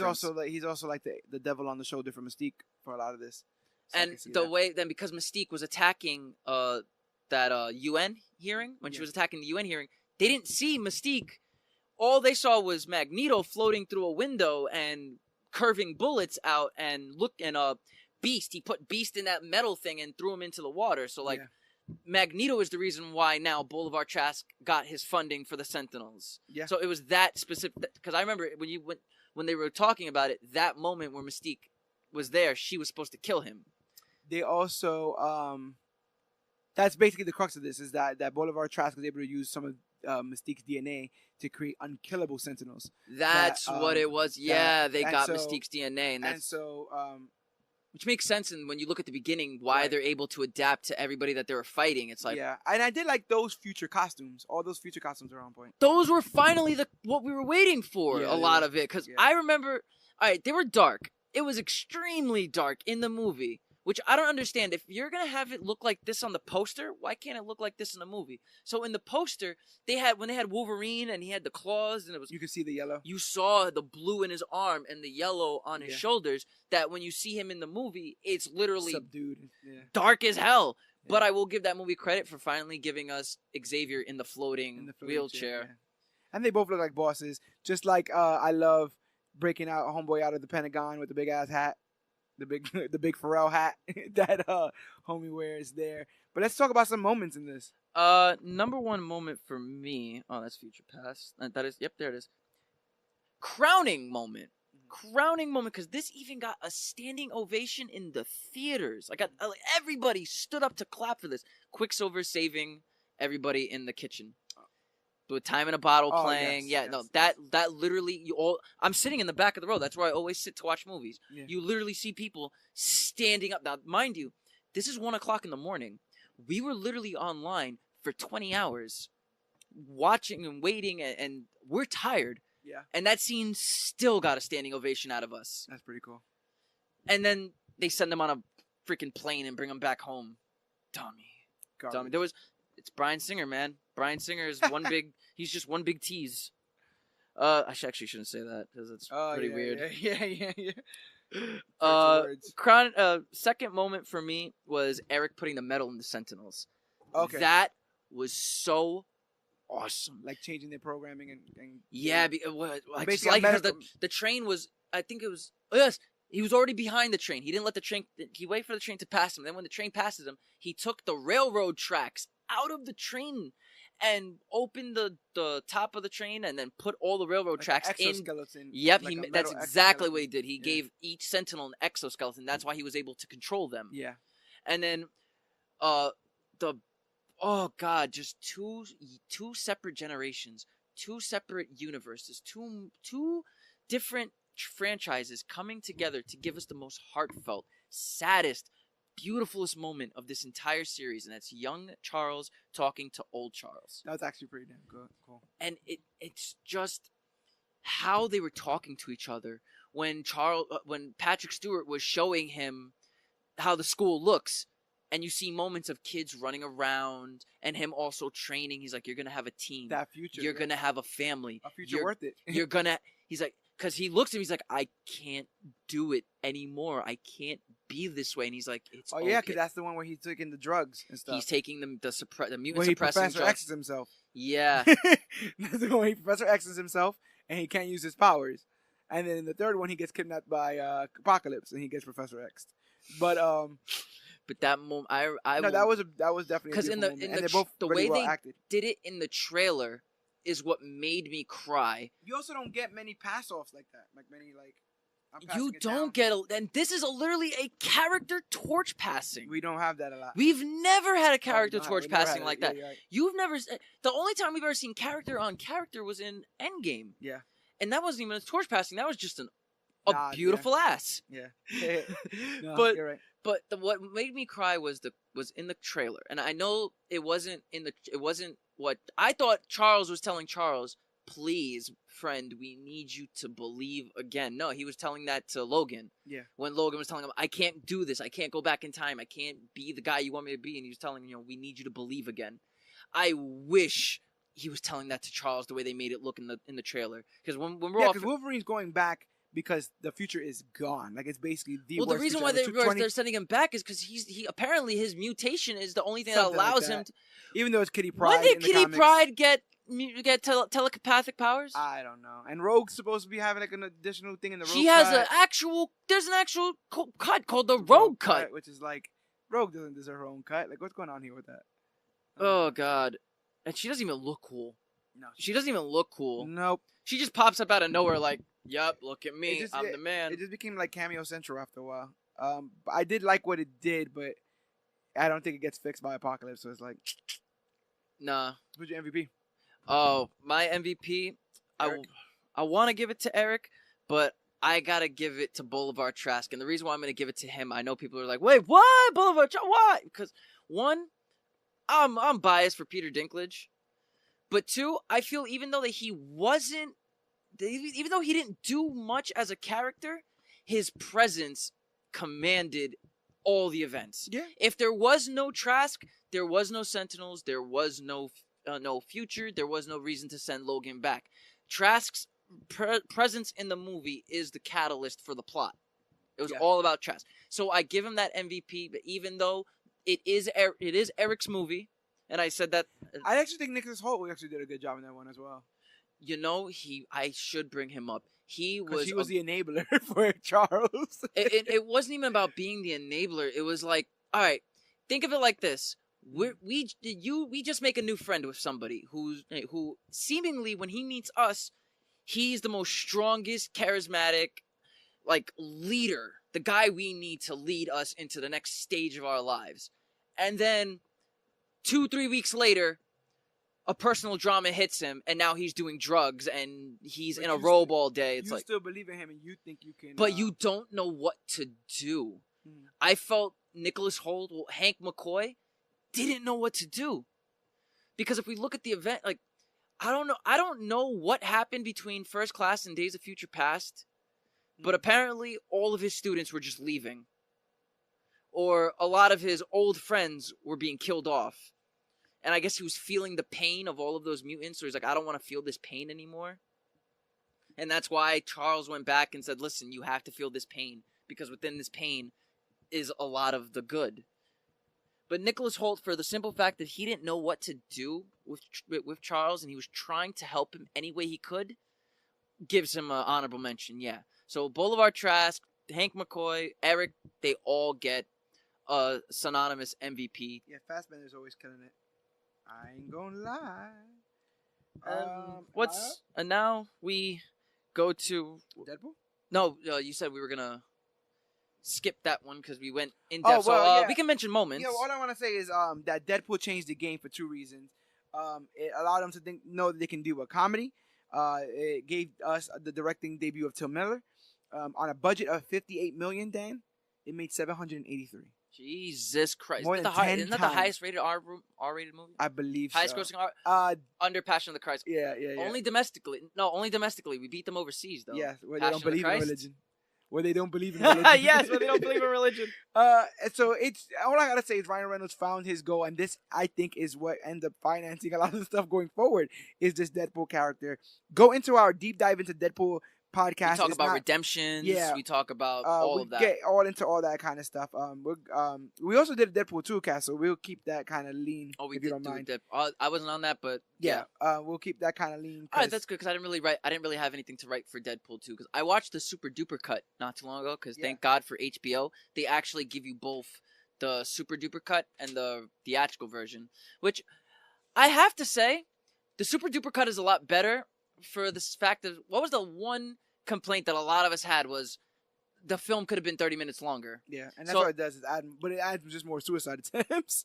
That's that's one of my moments for the movie because I like that he was wearing the Ace Ventura Hawaiian shirt and he's drinking Drano and doing Michael Jackson dances across a roof. Yeah.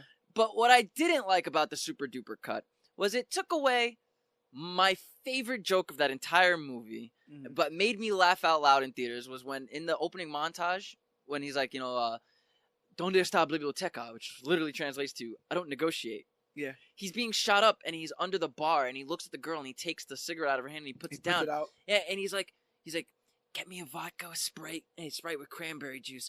I know it's called a Malibu Bay Breeze, but don't make me say it. Yeah.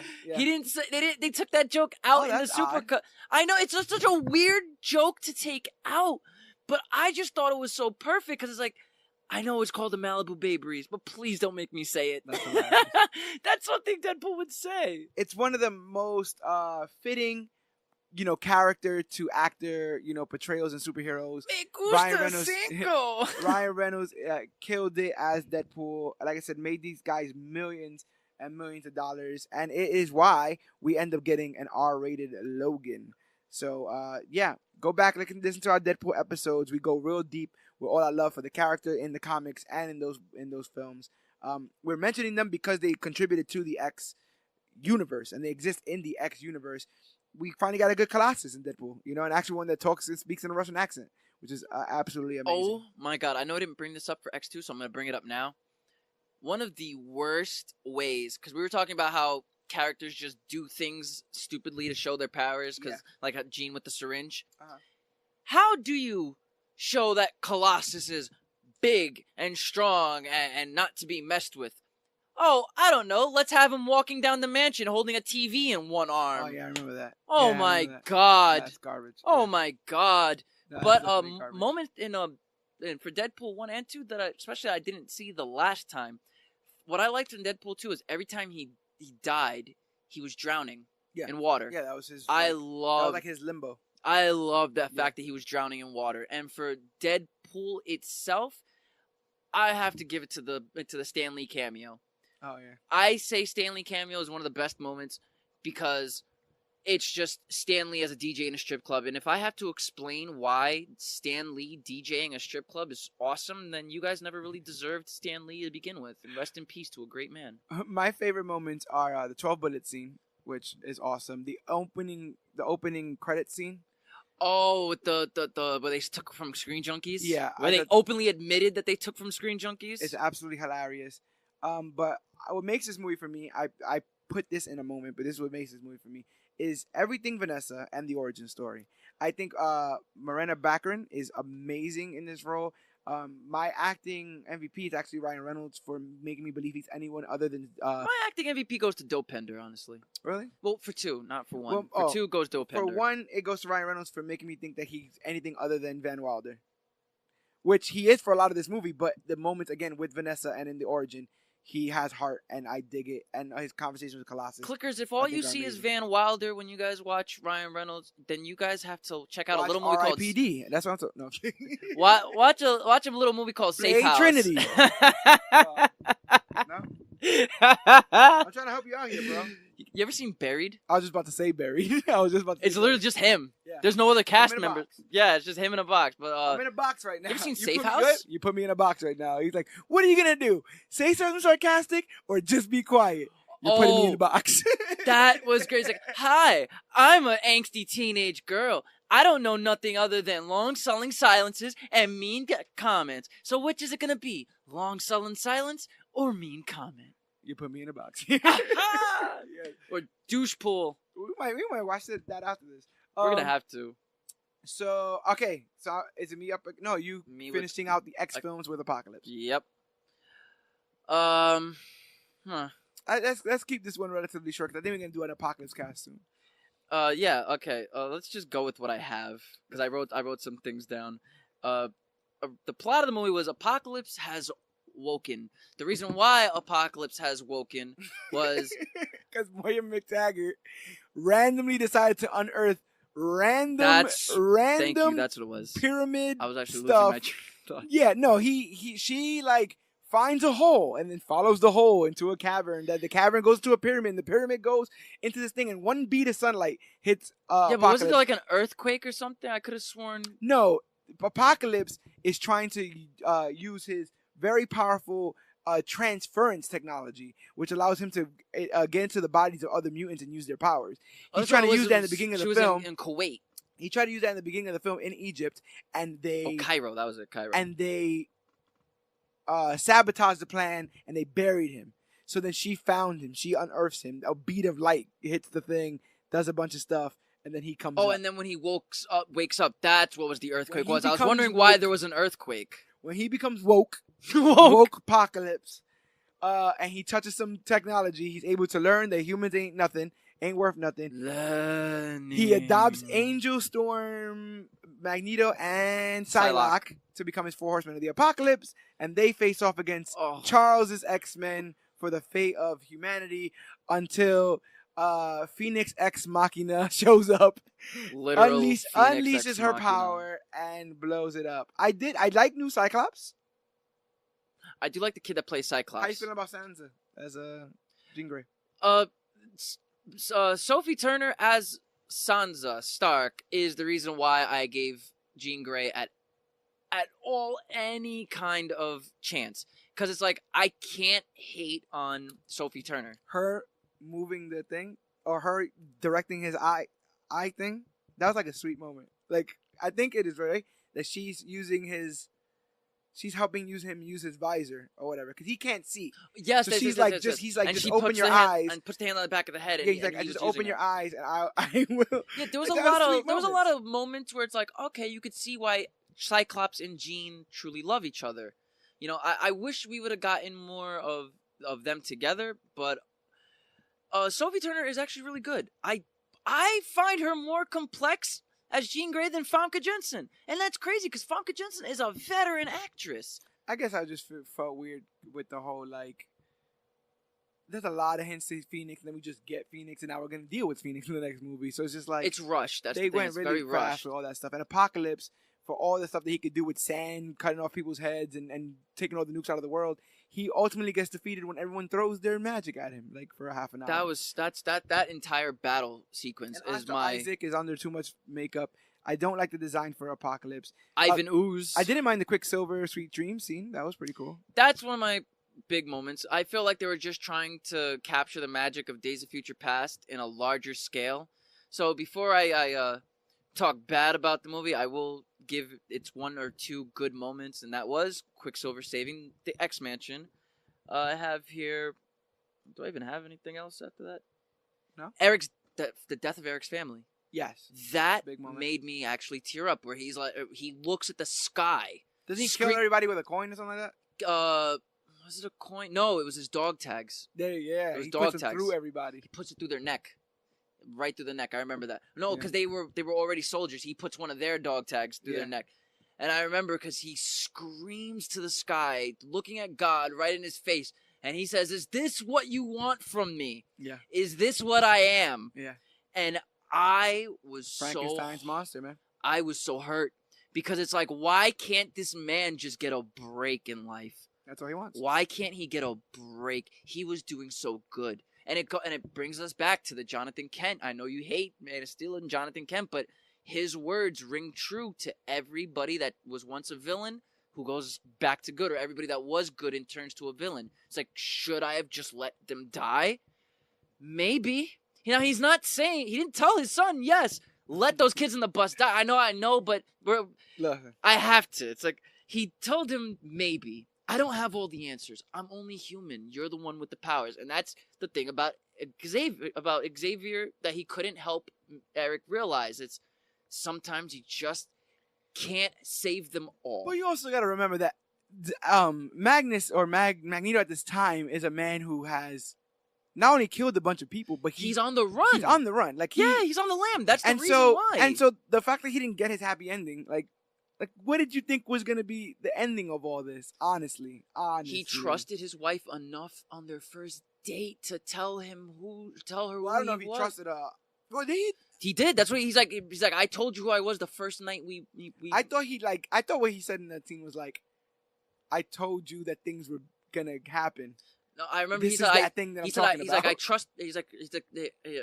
trusted you that night to tell you everything about me. I need you to trust me on this night, because they were going on once he saved that guy at work, they knew he was Xavier. They knew he was Magneto, and that's when they outed him to the cops and everything. Yeah. So he grabs his daughter and his wife in the middle of the night, and they find him in the woods. No, he went to grab his daughter, and she was already to run away from them, and she already had her mutant powers where she talks to animals. That's why when she got scared, all those birds were going Then the around. arrow hit both Then of the them. arrow right through the fucking heart. I don't like that a lot of this looks like it's on a green screen set. There's various scenes of people just standing around posing by where Apocalypse is at, and it's just like these weirdly uncharacteristically blue skies. This whole movie looked like it was on a Hollywood studio lot. Not very great there. I hate that. I like Jennifer Lawrence in this movie, but I hate what they did to her. I hate that she's the main character. I hate that she's a Mystique hero. is not the one to focus on here. I like the Weapon X stuff with Wolverine. Oh, Berserker I don't, mode? but I do not like that it's Hugh Jackman.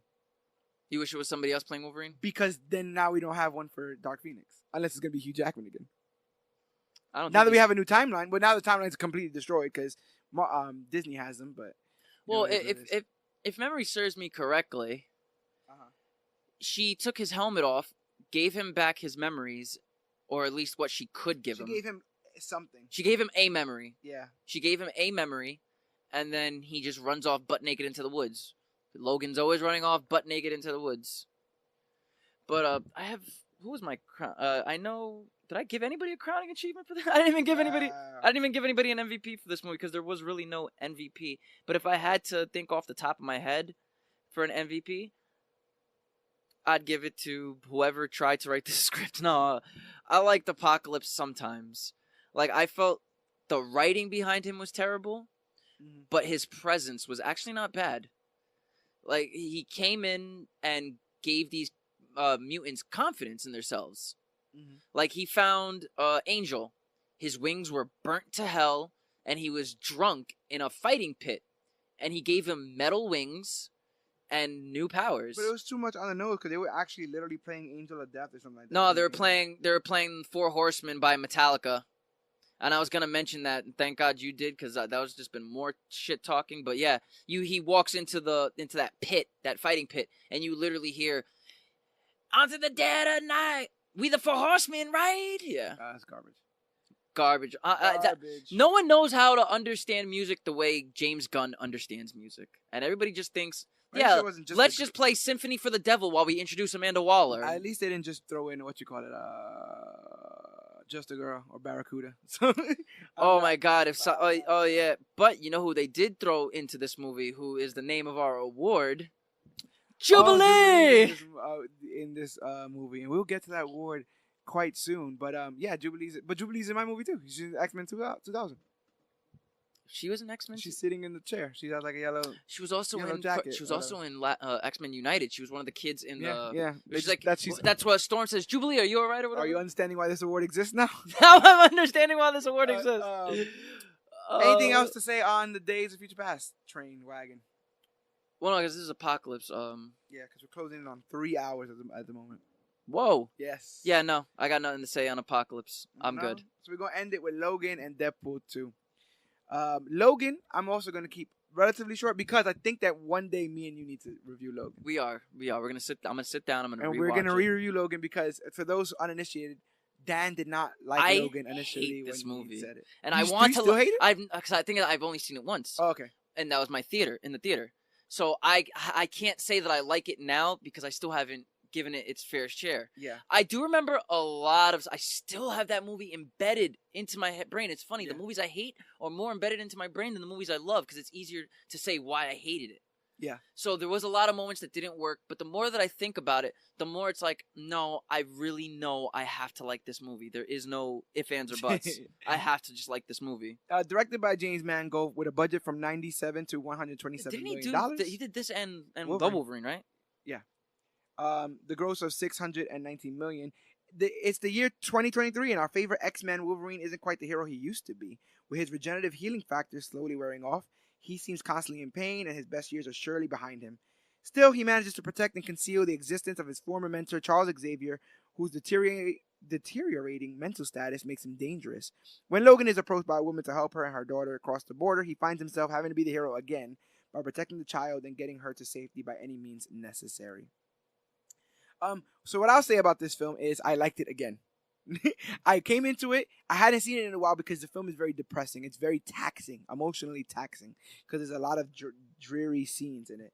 But ultimately, when push comes to shove, it's still very good. And my acting MVP for this is Daphne Keane, who plays Laura, the child actress, and Patrick Stewart, who is playing a deranged version of the person that we fell in love with. And for those that's reasons, the thing is, there's so much character assassination in this movie that it was hard to like. That's one of my big issues. But I think one person's character assassination is another person's natural progression of that character, right? Truth. I think the big gap is the missing 25 years or whatever the heck that we're missing. It's like no matter what missing. happens in these X-Men movies, the last movie of the trilogy is always a screwed up future. Not only that, but these movies also have this weird distinction of like they only ever really want to connect to the last movie that was made. They don't really connect to connecting it to everything. And so that happens a lot. But think of the timeline. It would go the Wolverine, Days of Future Past, Logan. One of these things is not like the other. One of these things just doesn't make sense. Yeah, you ain't lying. But I did like, my favorite scenes are Laura's debut, where she walks out of the warehouse, and you just see that she's mad, and then little claws come out of her hands, and all the guys start to arm up, and she just tears them a new one. And at one point, she gets shot with like a harpoon. Yeah. And I'm like, that's an 11-year-old girl that just got shot with a harpoon. What movie am I watching?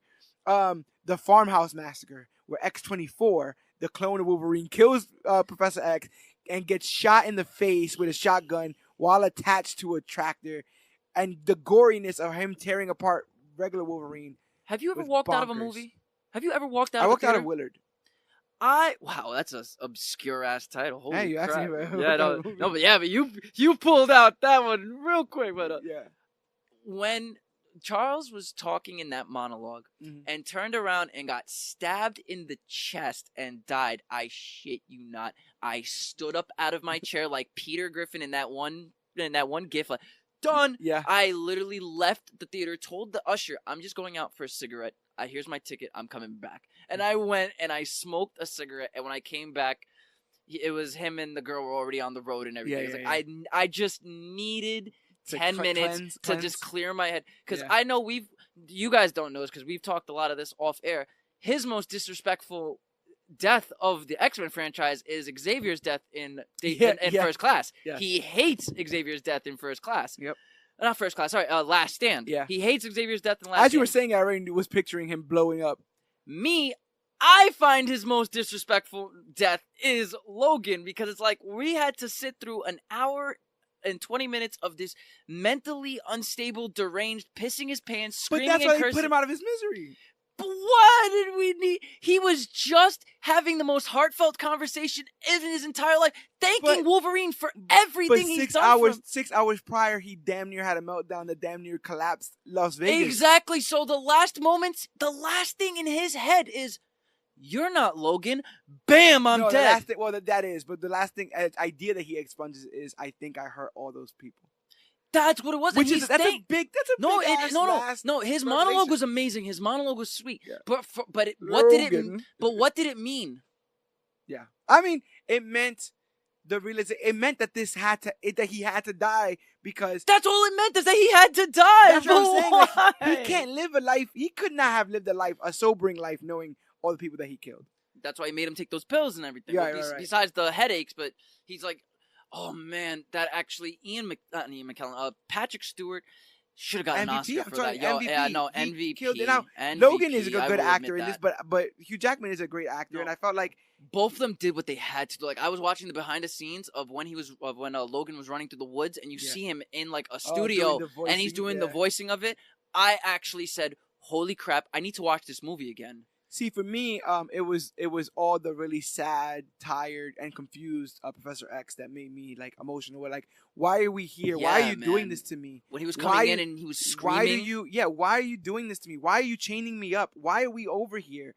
Like, all that stuff hurt me because he was that for Logan initially. You know, he was the one trying to make sure that Logan wasn't out there killing everybody. And she's like you, we got to try this again. And him constantly, like, them trying to leave and him like, I love dinner. Like, all that stuff was great with It was so sad when he goes into that bunker and you see him literally spinning in circles on his chair.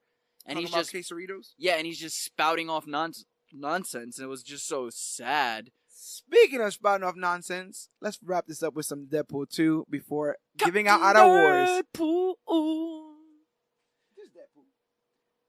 Deadpool. The plot of Deadpool was His girlfriend gets fridged. They kill the fridging is when you kill a comic book character's girlfriend so that they are have to now act and give action.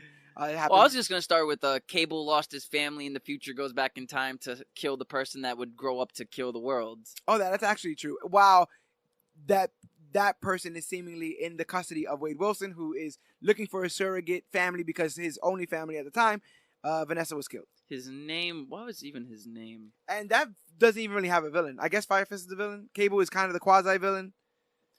There is no villain. That was a lot. I was trying to write this stuff down myself. There was a lot of I remember a lot of YouTube content creators were talking about how this movie actually doesn't have a villain. I don't think. I also don't think that that guy's ever named, the teacher guy. The guy from the school. Blessed is the. Blessed are thou. No. I don't think they name him. Nope. I might be wrong, and if you guys know the answer, just email and just do that. What you got for some good moments? Well, definitely Cable versus Deadpool every time. Yes. One of the big ones was when they were going after the convoy that Russell was on. Yes. And they all jump out the helicopter. That oh X-Force my God, the X-Force. Isn't that a little derivative? Because the X-Men already exist in that world, so... X-Force was hilarious. X-People. Watching Domino use her powers while Ryan Reynolds was telling her... That is perfect visual directing, your power is so stupid. How would we even show that cinematically? All that kind of stuff. Accidental double entendre! It sounds like a dumb power by somebody who doesn't know how to draw feet. Wait, who is it that doesn't know how to draw? Rob Liefeld. That was it. Cause I know in our group chat, you guys all talk about Rob that. Liefeld. You keep talking about that. I'm gonna find the Rob Liefeld Captain America drawing because people need your live. I think you've shown me that before, but I would definitely love to see it again. So yeah, Cable loses his family in the future, goes back in time to kill the guy who would grow up to be Fire Fist, and he finds Wade being the surrogate big brother for Russell, Fire Fist. And in that, you see Wade learning... Because this movie is about family at the end of the day. This movie, if you really want to find what the essence of this movie is about, this movie is about family. Look at that chest. Oh my God. You guys can't... How do you see both nipples from the side? How can you see the full Why chest? does he have, like... an ab on top of his two packs. Like, there's an ab on top of the two abs. And it's not anatomy. All right, guys. So that's the guy who type in Rob Liefeld Captain America. I'm pretty sure they know, but if they don't, yeah, Rob Liefeld Captain America. That is a bulk. Someone chest. decided to find out what the actual anatomy is. And it Yo, talk about big boned. I'm not fat. I'm just big boned. It doesn't look great. Oh man, and what I loved about the aspects of this movie is once again it's family. It's family could be anything. Yes. Family doesn't have to be a mother, a father. Dopinder's in that family. Dopinder's in their family. Yeah. Sometimes all you need is a little bit of guts and a lot of glory. People who care about you, people who are gonna check up on you, people who want the best for you. And the best intentions. I mean, when Wade, if you guys have seen the Super Duper cut, there's a whole good 5-10 minutes of Wade killing himself in different ways, and he can't do it. And that's when it goes into him laying on the great moments. Take on Me, love Take on Me in that movie. Oh my God, that was when I cried. Beautiful moment. Not the first time actually. Yeah. The second time, it was like 2:00 in the morning, and I went to the theater because I had nothing else to do. And I was like, I'm just going to watch Deadpool 2 again. And I went, watched Deadpool 2, and I remember, because the theater was mad empty. Yeah. Nobody was watching it, actually. Yeah. Because this was already within its, fourth, it was already out for a month. Yeah, it's been out for a month. And when I watched it again, I totally forgot, because this is before the Super Duper cut, I totally forgot how that ending looked. So when he was there, and the Take on Me Unplugged was playing, and Vanessa's like, oh, it's not your time. He's like, brings yes. Through. Yeah. And I cried. I actually, not a tear. I blubbered up and I said out loud, why can't you just give him this? Yeah. Why can't he have it? He doesn't want to be a big brother. He doesn't want to be an X-Man. He just wants Vanessa. And as somebody who's fighting for love, I want him to have his love. I felt like that film is a little bit lesser because of the lack of Vanessa in it, even though she's in the film a lot, You and know she what's does crazy? I help think him. she's in the film more than she is in the first one. That's actually pretty funny if that's true. But that Take On Me moment, yeah, definitely. Yeah, and that was the first time I won me actually over. realized that song is actually sad as hell. That's the first time I found out what the words were. I was like, oh, Right? that's what he says? Yeah. Okay, It's like, that makes holy a lot of crap, sense. this is about a guy trying to win back his ex, basically, or moving on from his ex. So it's really sad. And now we stand on the precipice of the next movie, right, which is The Dark Phoenix. I'm actually excited. I want to see what this is, and I hope that they had the foresight. I hope that they knew that they were getting Get Boy. I hope that they knew that this was an ending. I would like to see some sort of bow. You know what the they problem deserve is? a bow. Give me some sort of bow to this, because the reason why we're doing this episode is because this is a monumentous achievement. Even though it may not be the MCU, these guys were able to make a franchise, churn out characters, have continuity. I say connectivity. I mean continuity. And that's no easy feat. So, hats off to these guys, and I hope that Dark Phoenix is that champagne glass moment. I hope that is. I think the problem with 21st Century Fox, really, and you can correct me if I'm wrong, we've both seen Venom. The problem is that their movies is like they try to rely so much on the dark and grittiness that it becomes boring. There is no exciting moments. So think of Venom. I get you. Yeah. Think of all the exciting. It's all dark. Yeah. There is no moment to take a breath. Everything is right in your face, right? Gotcha. Nothing is there to be like, all right, take a breather, have some fun. Here's a little bit of music. That's what I love about James Gunn's work. That even in the first Guardians of the Galaxy, there was a lot of like dark story progression, like when they were in jail. Yeah. And they were about to kill Gamora, and even the guards were looking the other way. And Gamora was ready to die. Yeah, and she was totally ready. She was in the thing in front of And murderers. how do we take a breather from that intensity and that realism? We have Quill making jokes. Quill being the relief. Yeah. And that's what I love about the movies that know how to balance darkness with happy moments. There's a lot of X-Men movies that when I'm a parent, I can't show to my kid. I feel like the only one that did that is First Class. 100%. Because look what we get with First Class. You have that moment where Xavier and Charles are going out to Germany to find what Shaw is up to. That's where they have January Jones strapped to the bed, and Eric kills all those soldiers. And how do we get a breath of fresh air after that moment? We get the X-Men showing each other their powers and having fun and being kids. And even the looking for them was fun. They played that up for fun. Yep. We're not here to see you strip. And We want to see the other thing. and before that funness, what do we get? Eric about to drown himself and Charles saving him. Exactly. So there's a balance between that real life darkness and then fun. Mutant and proud, Dan. Mutant and proud. But some of these mutants I'm not too proud of. And that's the perfect segue. And yeah, some of these mutants, we've seen all kinds of powers and all kinds of characters in this X-Men franchise, but some of these mutants ain't that great. And some of them do absolutely nothing. They're in the movie, maybe they have big roles, maybe they don't, but sometimes I wonder why were they even there. And that's why I've created the Jubilee Award. Yes. Named after Jubilation Lee, the character that was in who was in at least 3 different X-Men movies and has not done a single thing. Has not used her powers, not even once. So why even have her in the film? You just want her in the background. And I think that there's somebody deserving of that award in every one of these films. I had Dan, the comic book movie man, look through some, and I looked through some, and we try to name who we think deserve the Jubilee Award for each one of these X-Men films. And I'll go ahead and start off with X-Men 2000. You know who wins it in X-Men 2000? Who? Sabretooth. Yes. Sabretooth don't do nothing in that film. Yes. He's the first time you see him, he's on the hunt to go get Wolverine. Doesn't get that done. He does not get that accomplished. He's able to be tricked by he gets his mind controlled by Professor X and damn near chokes out Magneto against his own will. You have a different segment of him dropping Senator Kelly out the window. Remember, he's like, what happened there?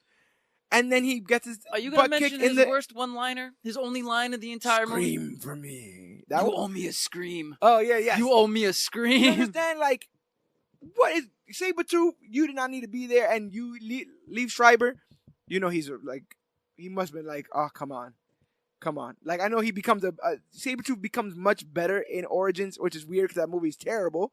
But that Sabretooth that we got with just the furry eyebrows and the black eyes ain't enough. Why did we get not another Sabretooth? You couldn't give a Sabretooth in the Matthew Vaughn. You give me 8 Jubilees and a handful of angels, but you can't give me a Sabretooth? You could put Wolverine in every single one of these movies, but not give me a Sabretooth. I guess we got 2, so I guess that's nothing to say. But speaking about 2, who wins the Jubilee Award for X2? Who is the mutant you think? Colossus. Oh my God! Is it the TV? It's not even the fact of the TV. It's the fact that he had two moments where he was holding the TV, and then the second part was when they were attacking the mansion, and you just see his skin turning all metal and throws a guy through a freaking door or a wall, and then that's it. And then he gets kidnapped with the rest of them. Yeah. How does he get kidnapped with the rest of them? I don't. Yeah. He couldn't get tranquilized because they shot him up with the tranquilizer gun. And it doesn't matter because he's metal. He could have just stood metal. I'm pretty sure it doesn't hurt him. Stay metal. I've seen him do it. He does it in Deadpool. Stay metal. You can't get shot by the tranquilizers because they'll ping off your metal body, and then you beat the hell out of all these people. He's so useless. Even Wolverine didn't want him. Where he's like, I can help. Help them. Nah, take the kids around back. He's like, go help them. Go get them a snow cone or something like that. You know, I don't think I can agree with that. I think that Colossus is kind of sort of not the greatest in that. When it comes to X-Men 3, though, I have a tie. You do? I think I already gave a little bit of this away. When I already know. I think I know which one you're going to choose. Is Angel. Yes! Yes! Fucking useless! Angel does nothing in this film. They have that really sad kind of somber moment where he's ripping out the wings of when he's a child.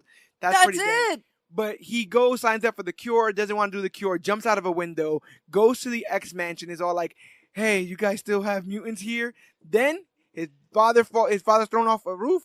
He saves his father, and that's it. Where the hell did you come from? Not even that. There's a war going on with mutants, and you haven't picked a side. We learned what happens when you don't choose a side. Storm told us about that. At least I've chosen a side. He chooses no sides. The side he chooses is his father, who is the one who's coming up with the cure. And then he pops up at the school at the end again anyways. That's it. He just wants free tuition, and that's why Angel is definitely Dude, that was one of the worst lines where he literally comes up, "Hey, you guys still open?" What a waste of Ben Foster. Ben Foster does not deserve this. Guys, watch Hell or High Water. That's my plug for the week.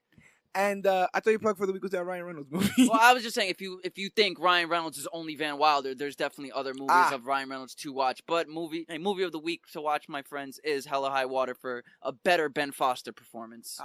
Well, and you could probably watch the first season of True Blood for a better Anna Paquin performance because the second recipient of that award. She's not the Jubilee for the entire trilogy, basically?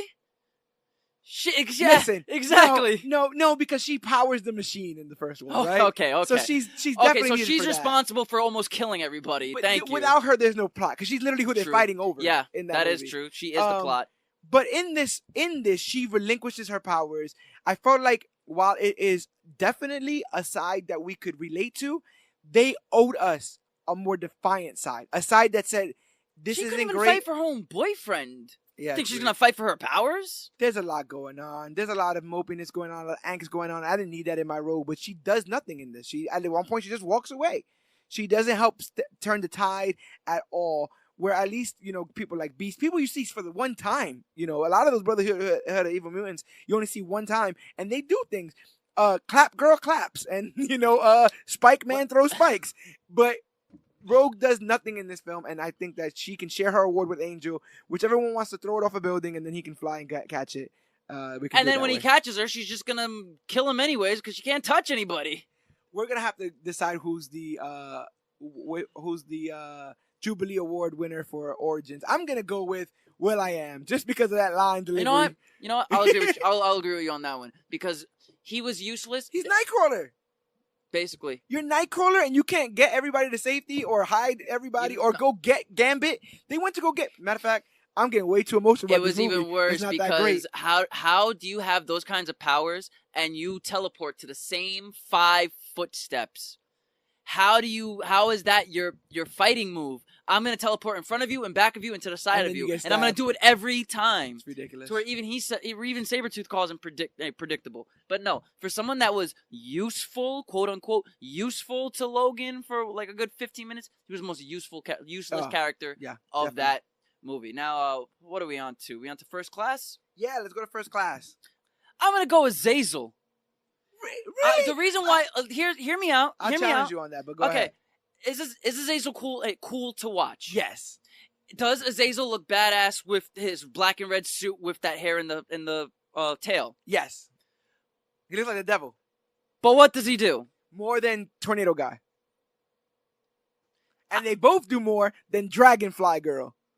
You know what? Then it's a 3-way tie for the whole Hellfire Club. Hellfire Club. I'm saying put in Dragonfly Girl, the girl they meet at the strip club. She does nothing.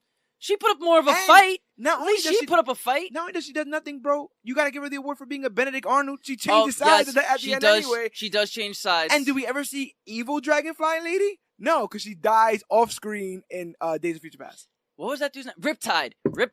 That's his name. Riptide. Sure. Or what? Okay, I really have to give the Jubilee. This Jubilee award is gonna have to be shared by the Hellfire Club. It just has to be shared. All of them. Everyone except Emma and Shaw. Okay. They're little minions. So basically, Riptide and Azazel. Basically, yeah, because they were cool to watch, fun to look at, and had badass suits and costumes. But what did they do? What tide did they turn? Wait. I'll give you that. So I'll fight you one last time on this. Azazel, we said, got on the boat. He's the one who was going to break the embargo. So we have to give it a Riptide. All right, fine. I'll give it to Riptide for doing nothing. Nothing. Yeah. Basically. He just shot a tornado at one person. Yeah. At the senator guy. And anyone can shoot tornadoes because we saw Eric do it. So it's possible. Come on. Like, if anyone can do it, Eric can do it. Let's go to the Wolverine. If it's not Yukio, I'm walking out this house. No. See? But the thing is, you thought it was Azazel, and I found one even worse. So you think it's Yukio. It's actually Viper. Yes. Yo!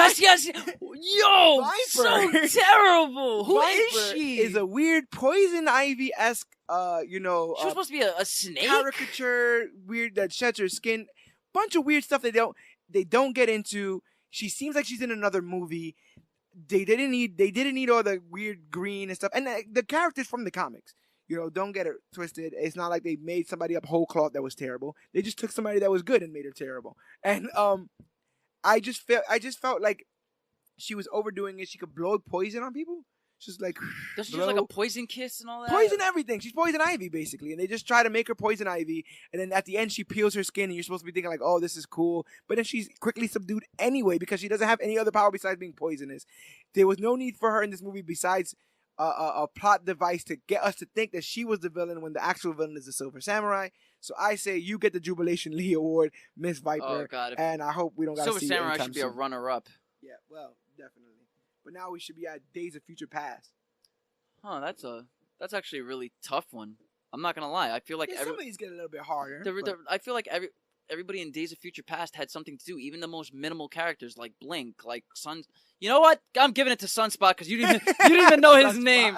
No, I'm gonna give it to Sunspot for Jubilation Award because literally every time he was on screen for 5 seconds, then he dies. Okay. What about Beast? What is Beast doing now? He's giving Charles drugs. Beast was actually fighting Magneto at that press conference thing. Oh, okay. He was helping Charles out at the press conference. I remember that. Like I said, even the most minimal characters had at least a little bit to do. But if every time you're on screen you die, you know who gets the Jubilation? Who should also be nominated for that? Havoc. Where are you? What are you doing? Because you're about to come back in Apocalypse. You're about to bring your brother to school in Apocalypse. Shit, where is Havoc? So you were a first class member and you bounced, which is cool. You don't gotta stay. But now there's something going down.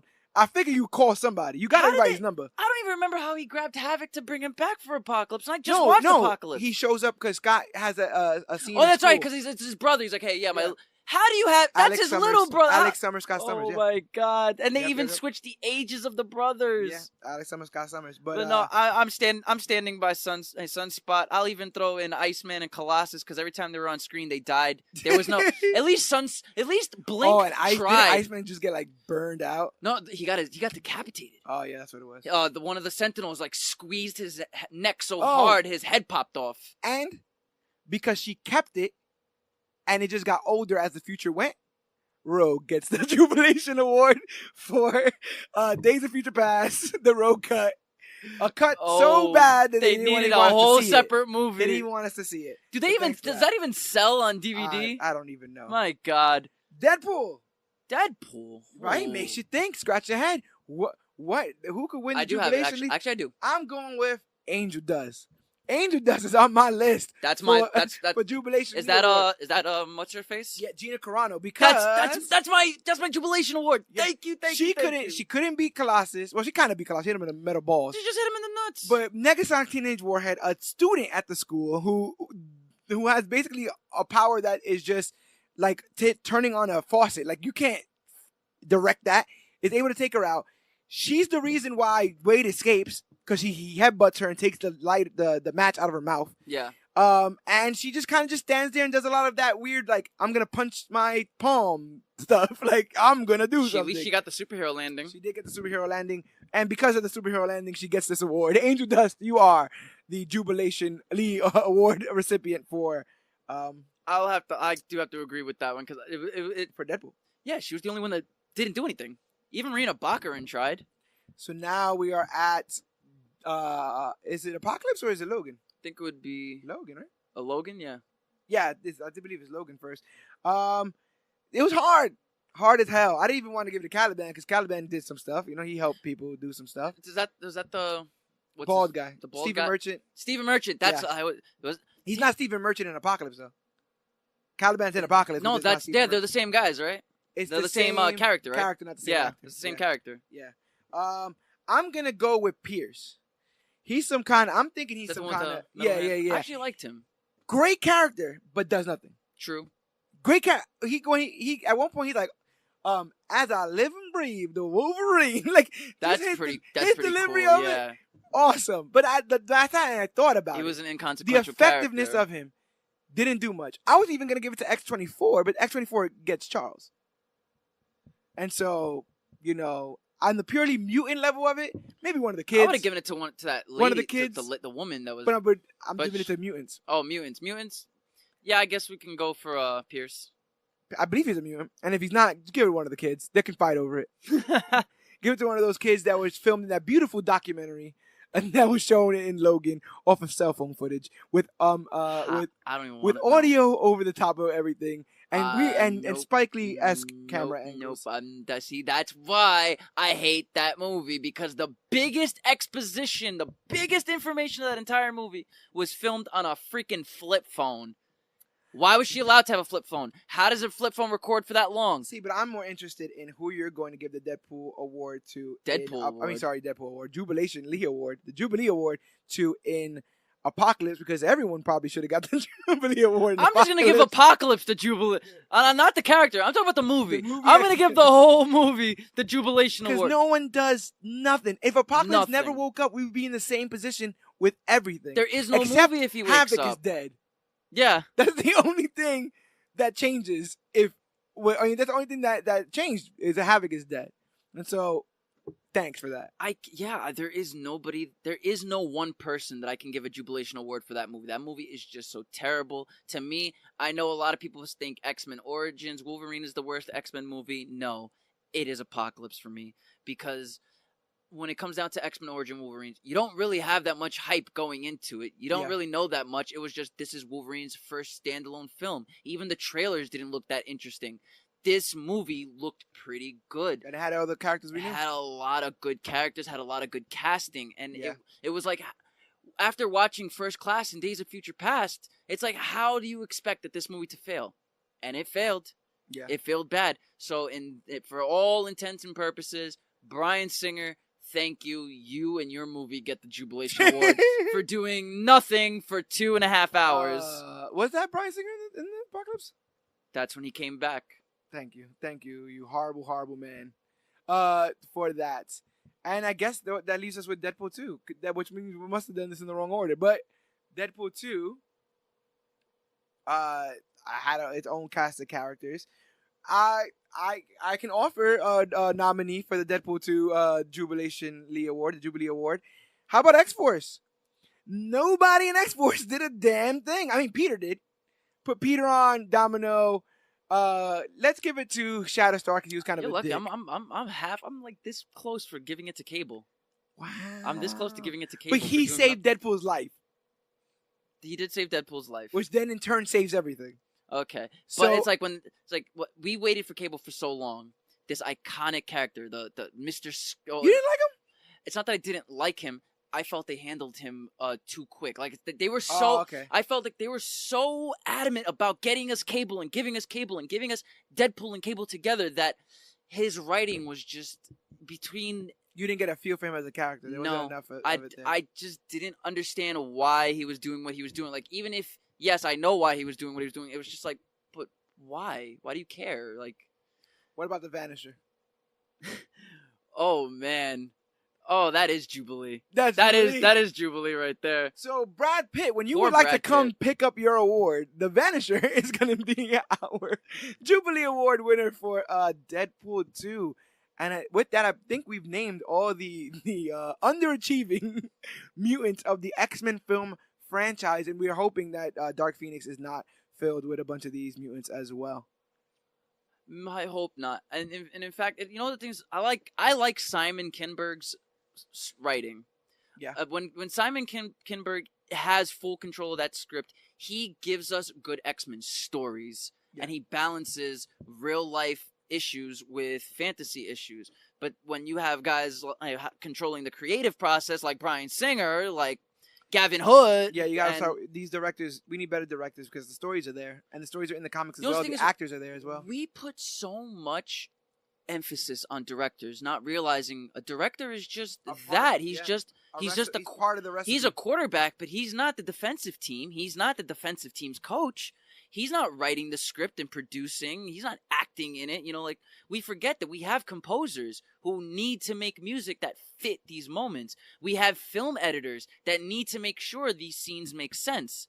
You know, so when we put all this emphasis on directors and it gets to their head and they're like, this is my movie and I'm helming the chair, we get what we get when we have Bryan Singer on the projects. Yeah, sometimes. But it is important that you do have all the necessary pieces to the puzzle. And that's why listening to this episode isn't going to be enough for you guys. You guys should go back and listen to our Deadpool 1 and 2 reviews. And we got a whole host of reviews for everything MCU, DCEU. We're doing television shows like Titan. Jessica Jones is coming back for season 3, and we're going to be covering that here on the Major Issues podcast. So you're going to want to make sure that you listen to all our back catalog of tremendous episodes. But first, I'd like to thank you guys for listening to this episode. Each one of you guys have supported us in more ways than you could imagine. It allows us to live out our dream and give commentaries on moves like this. So I would like to thank you guys first and foremost. And I could thank you guys the most by letting you know that you can listen to more episodes wherever podcasts are found. Just look up the Major Issues podcast on any podcast app. Podbean, Stitcher, the Podcast Addict, the Apple Podcast app, Google Play, YouTube.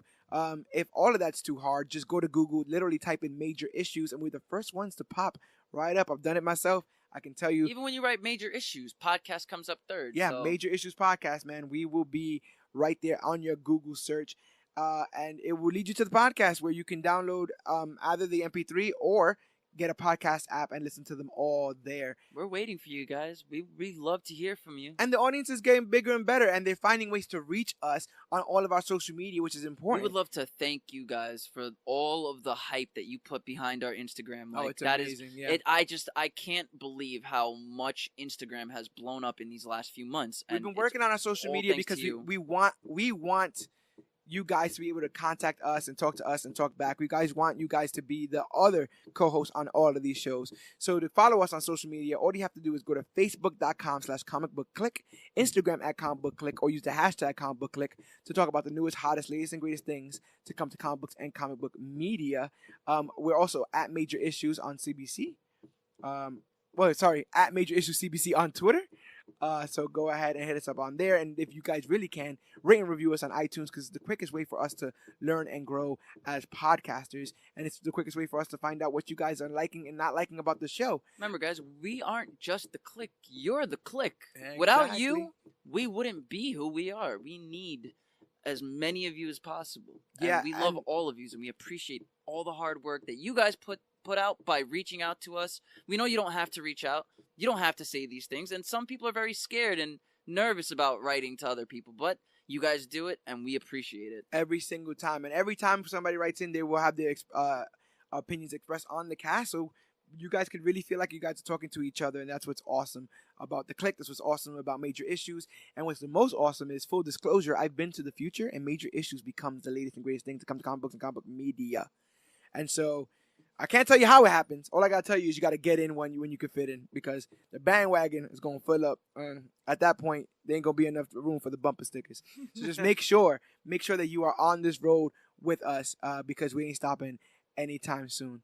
My name is George Serrano, aka the Don. I am Dan, the comic book movie man. And comic book birthday, man. Happy birthday, Dan. Thank you, man. You're the best. Dan. And this has been our X-Ploring the X-Men movie franchise. What an excellent podcast. Right? And the thing is, you got to use that memory, because remember, whether or not your skin was, or your skeleton was grafted with adamantium, whether or not you can't touch I can't touch a boy or even kiss a boy, whether you have weird flowery angel-like wings bursting through your back, blue fur, whether you have power over magnetism, or a deep raging phoenix force deep within you, remember, you're all better than Jubilee. We are the clique, and you, yes you, are worthy.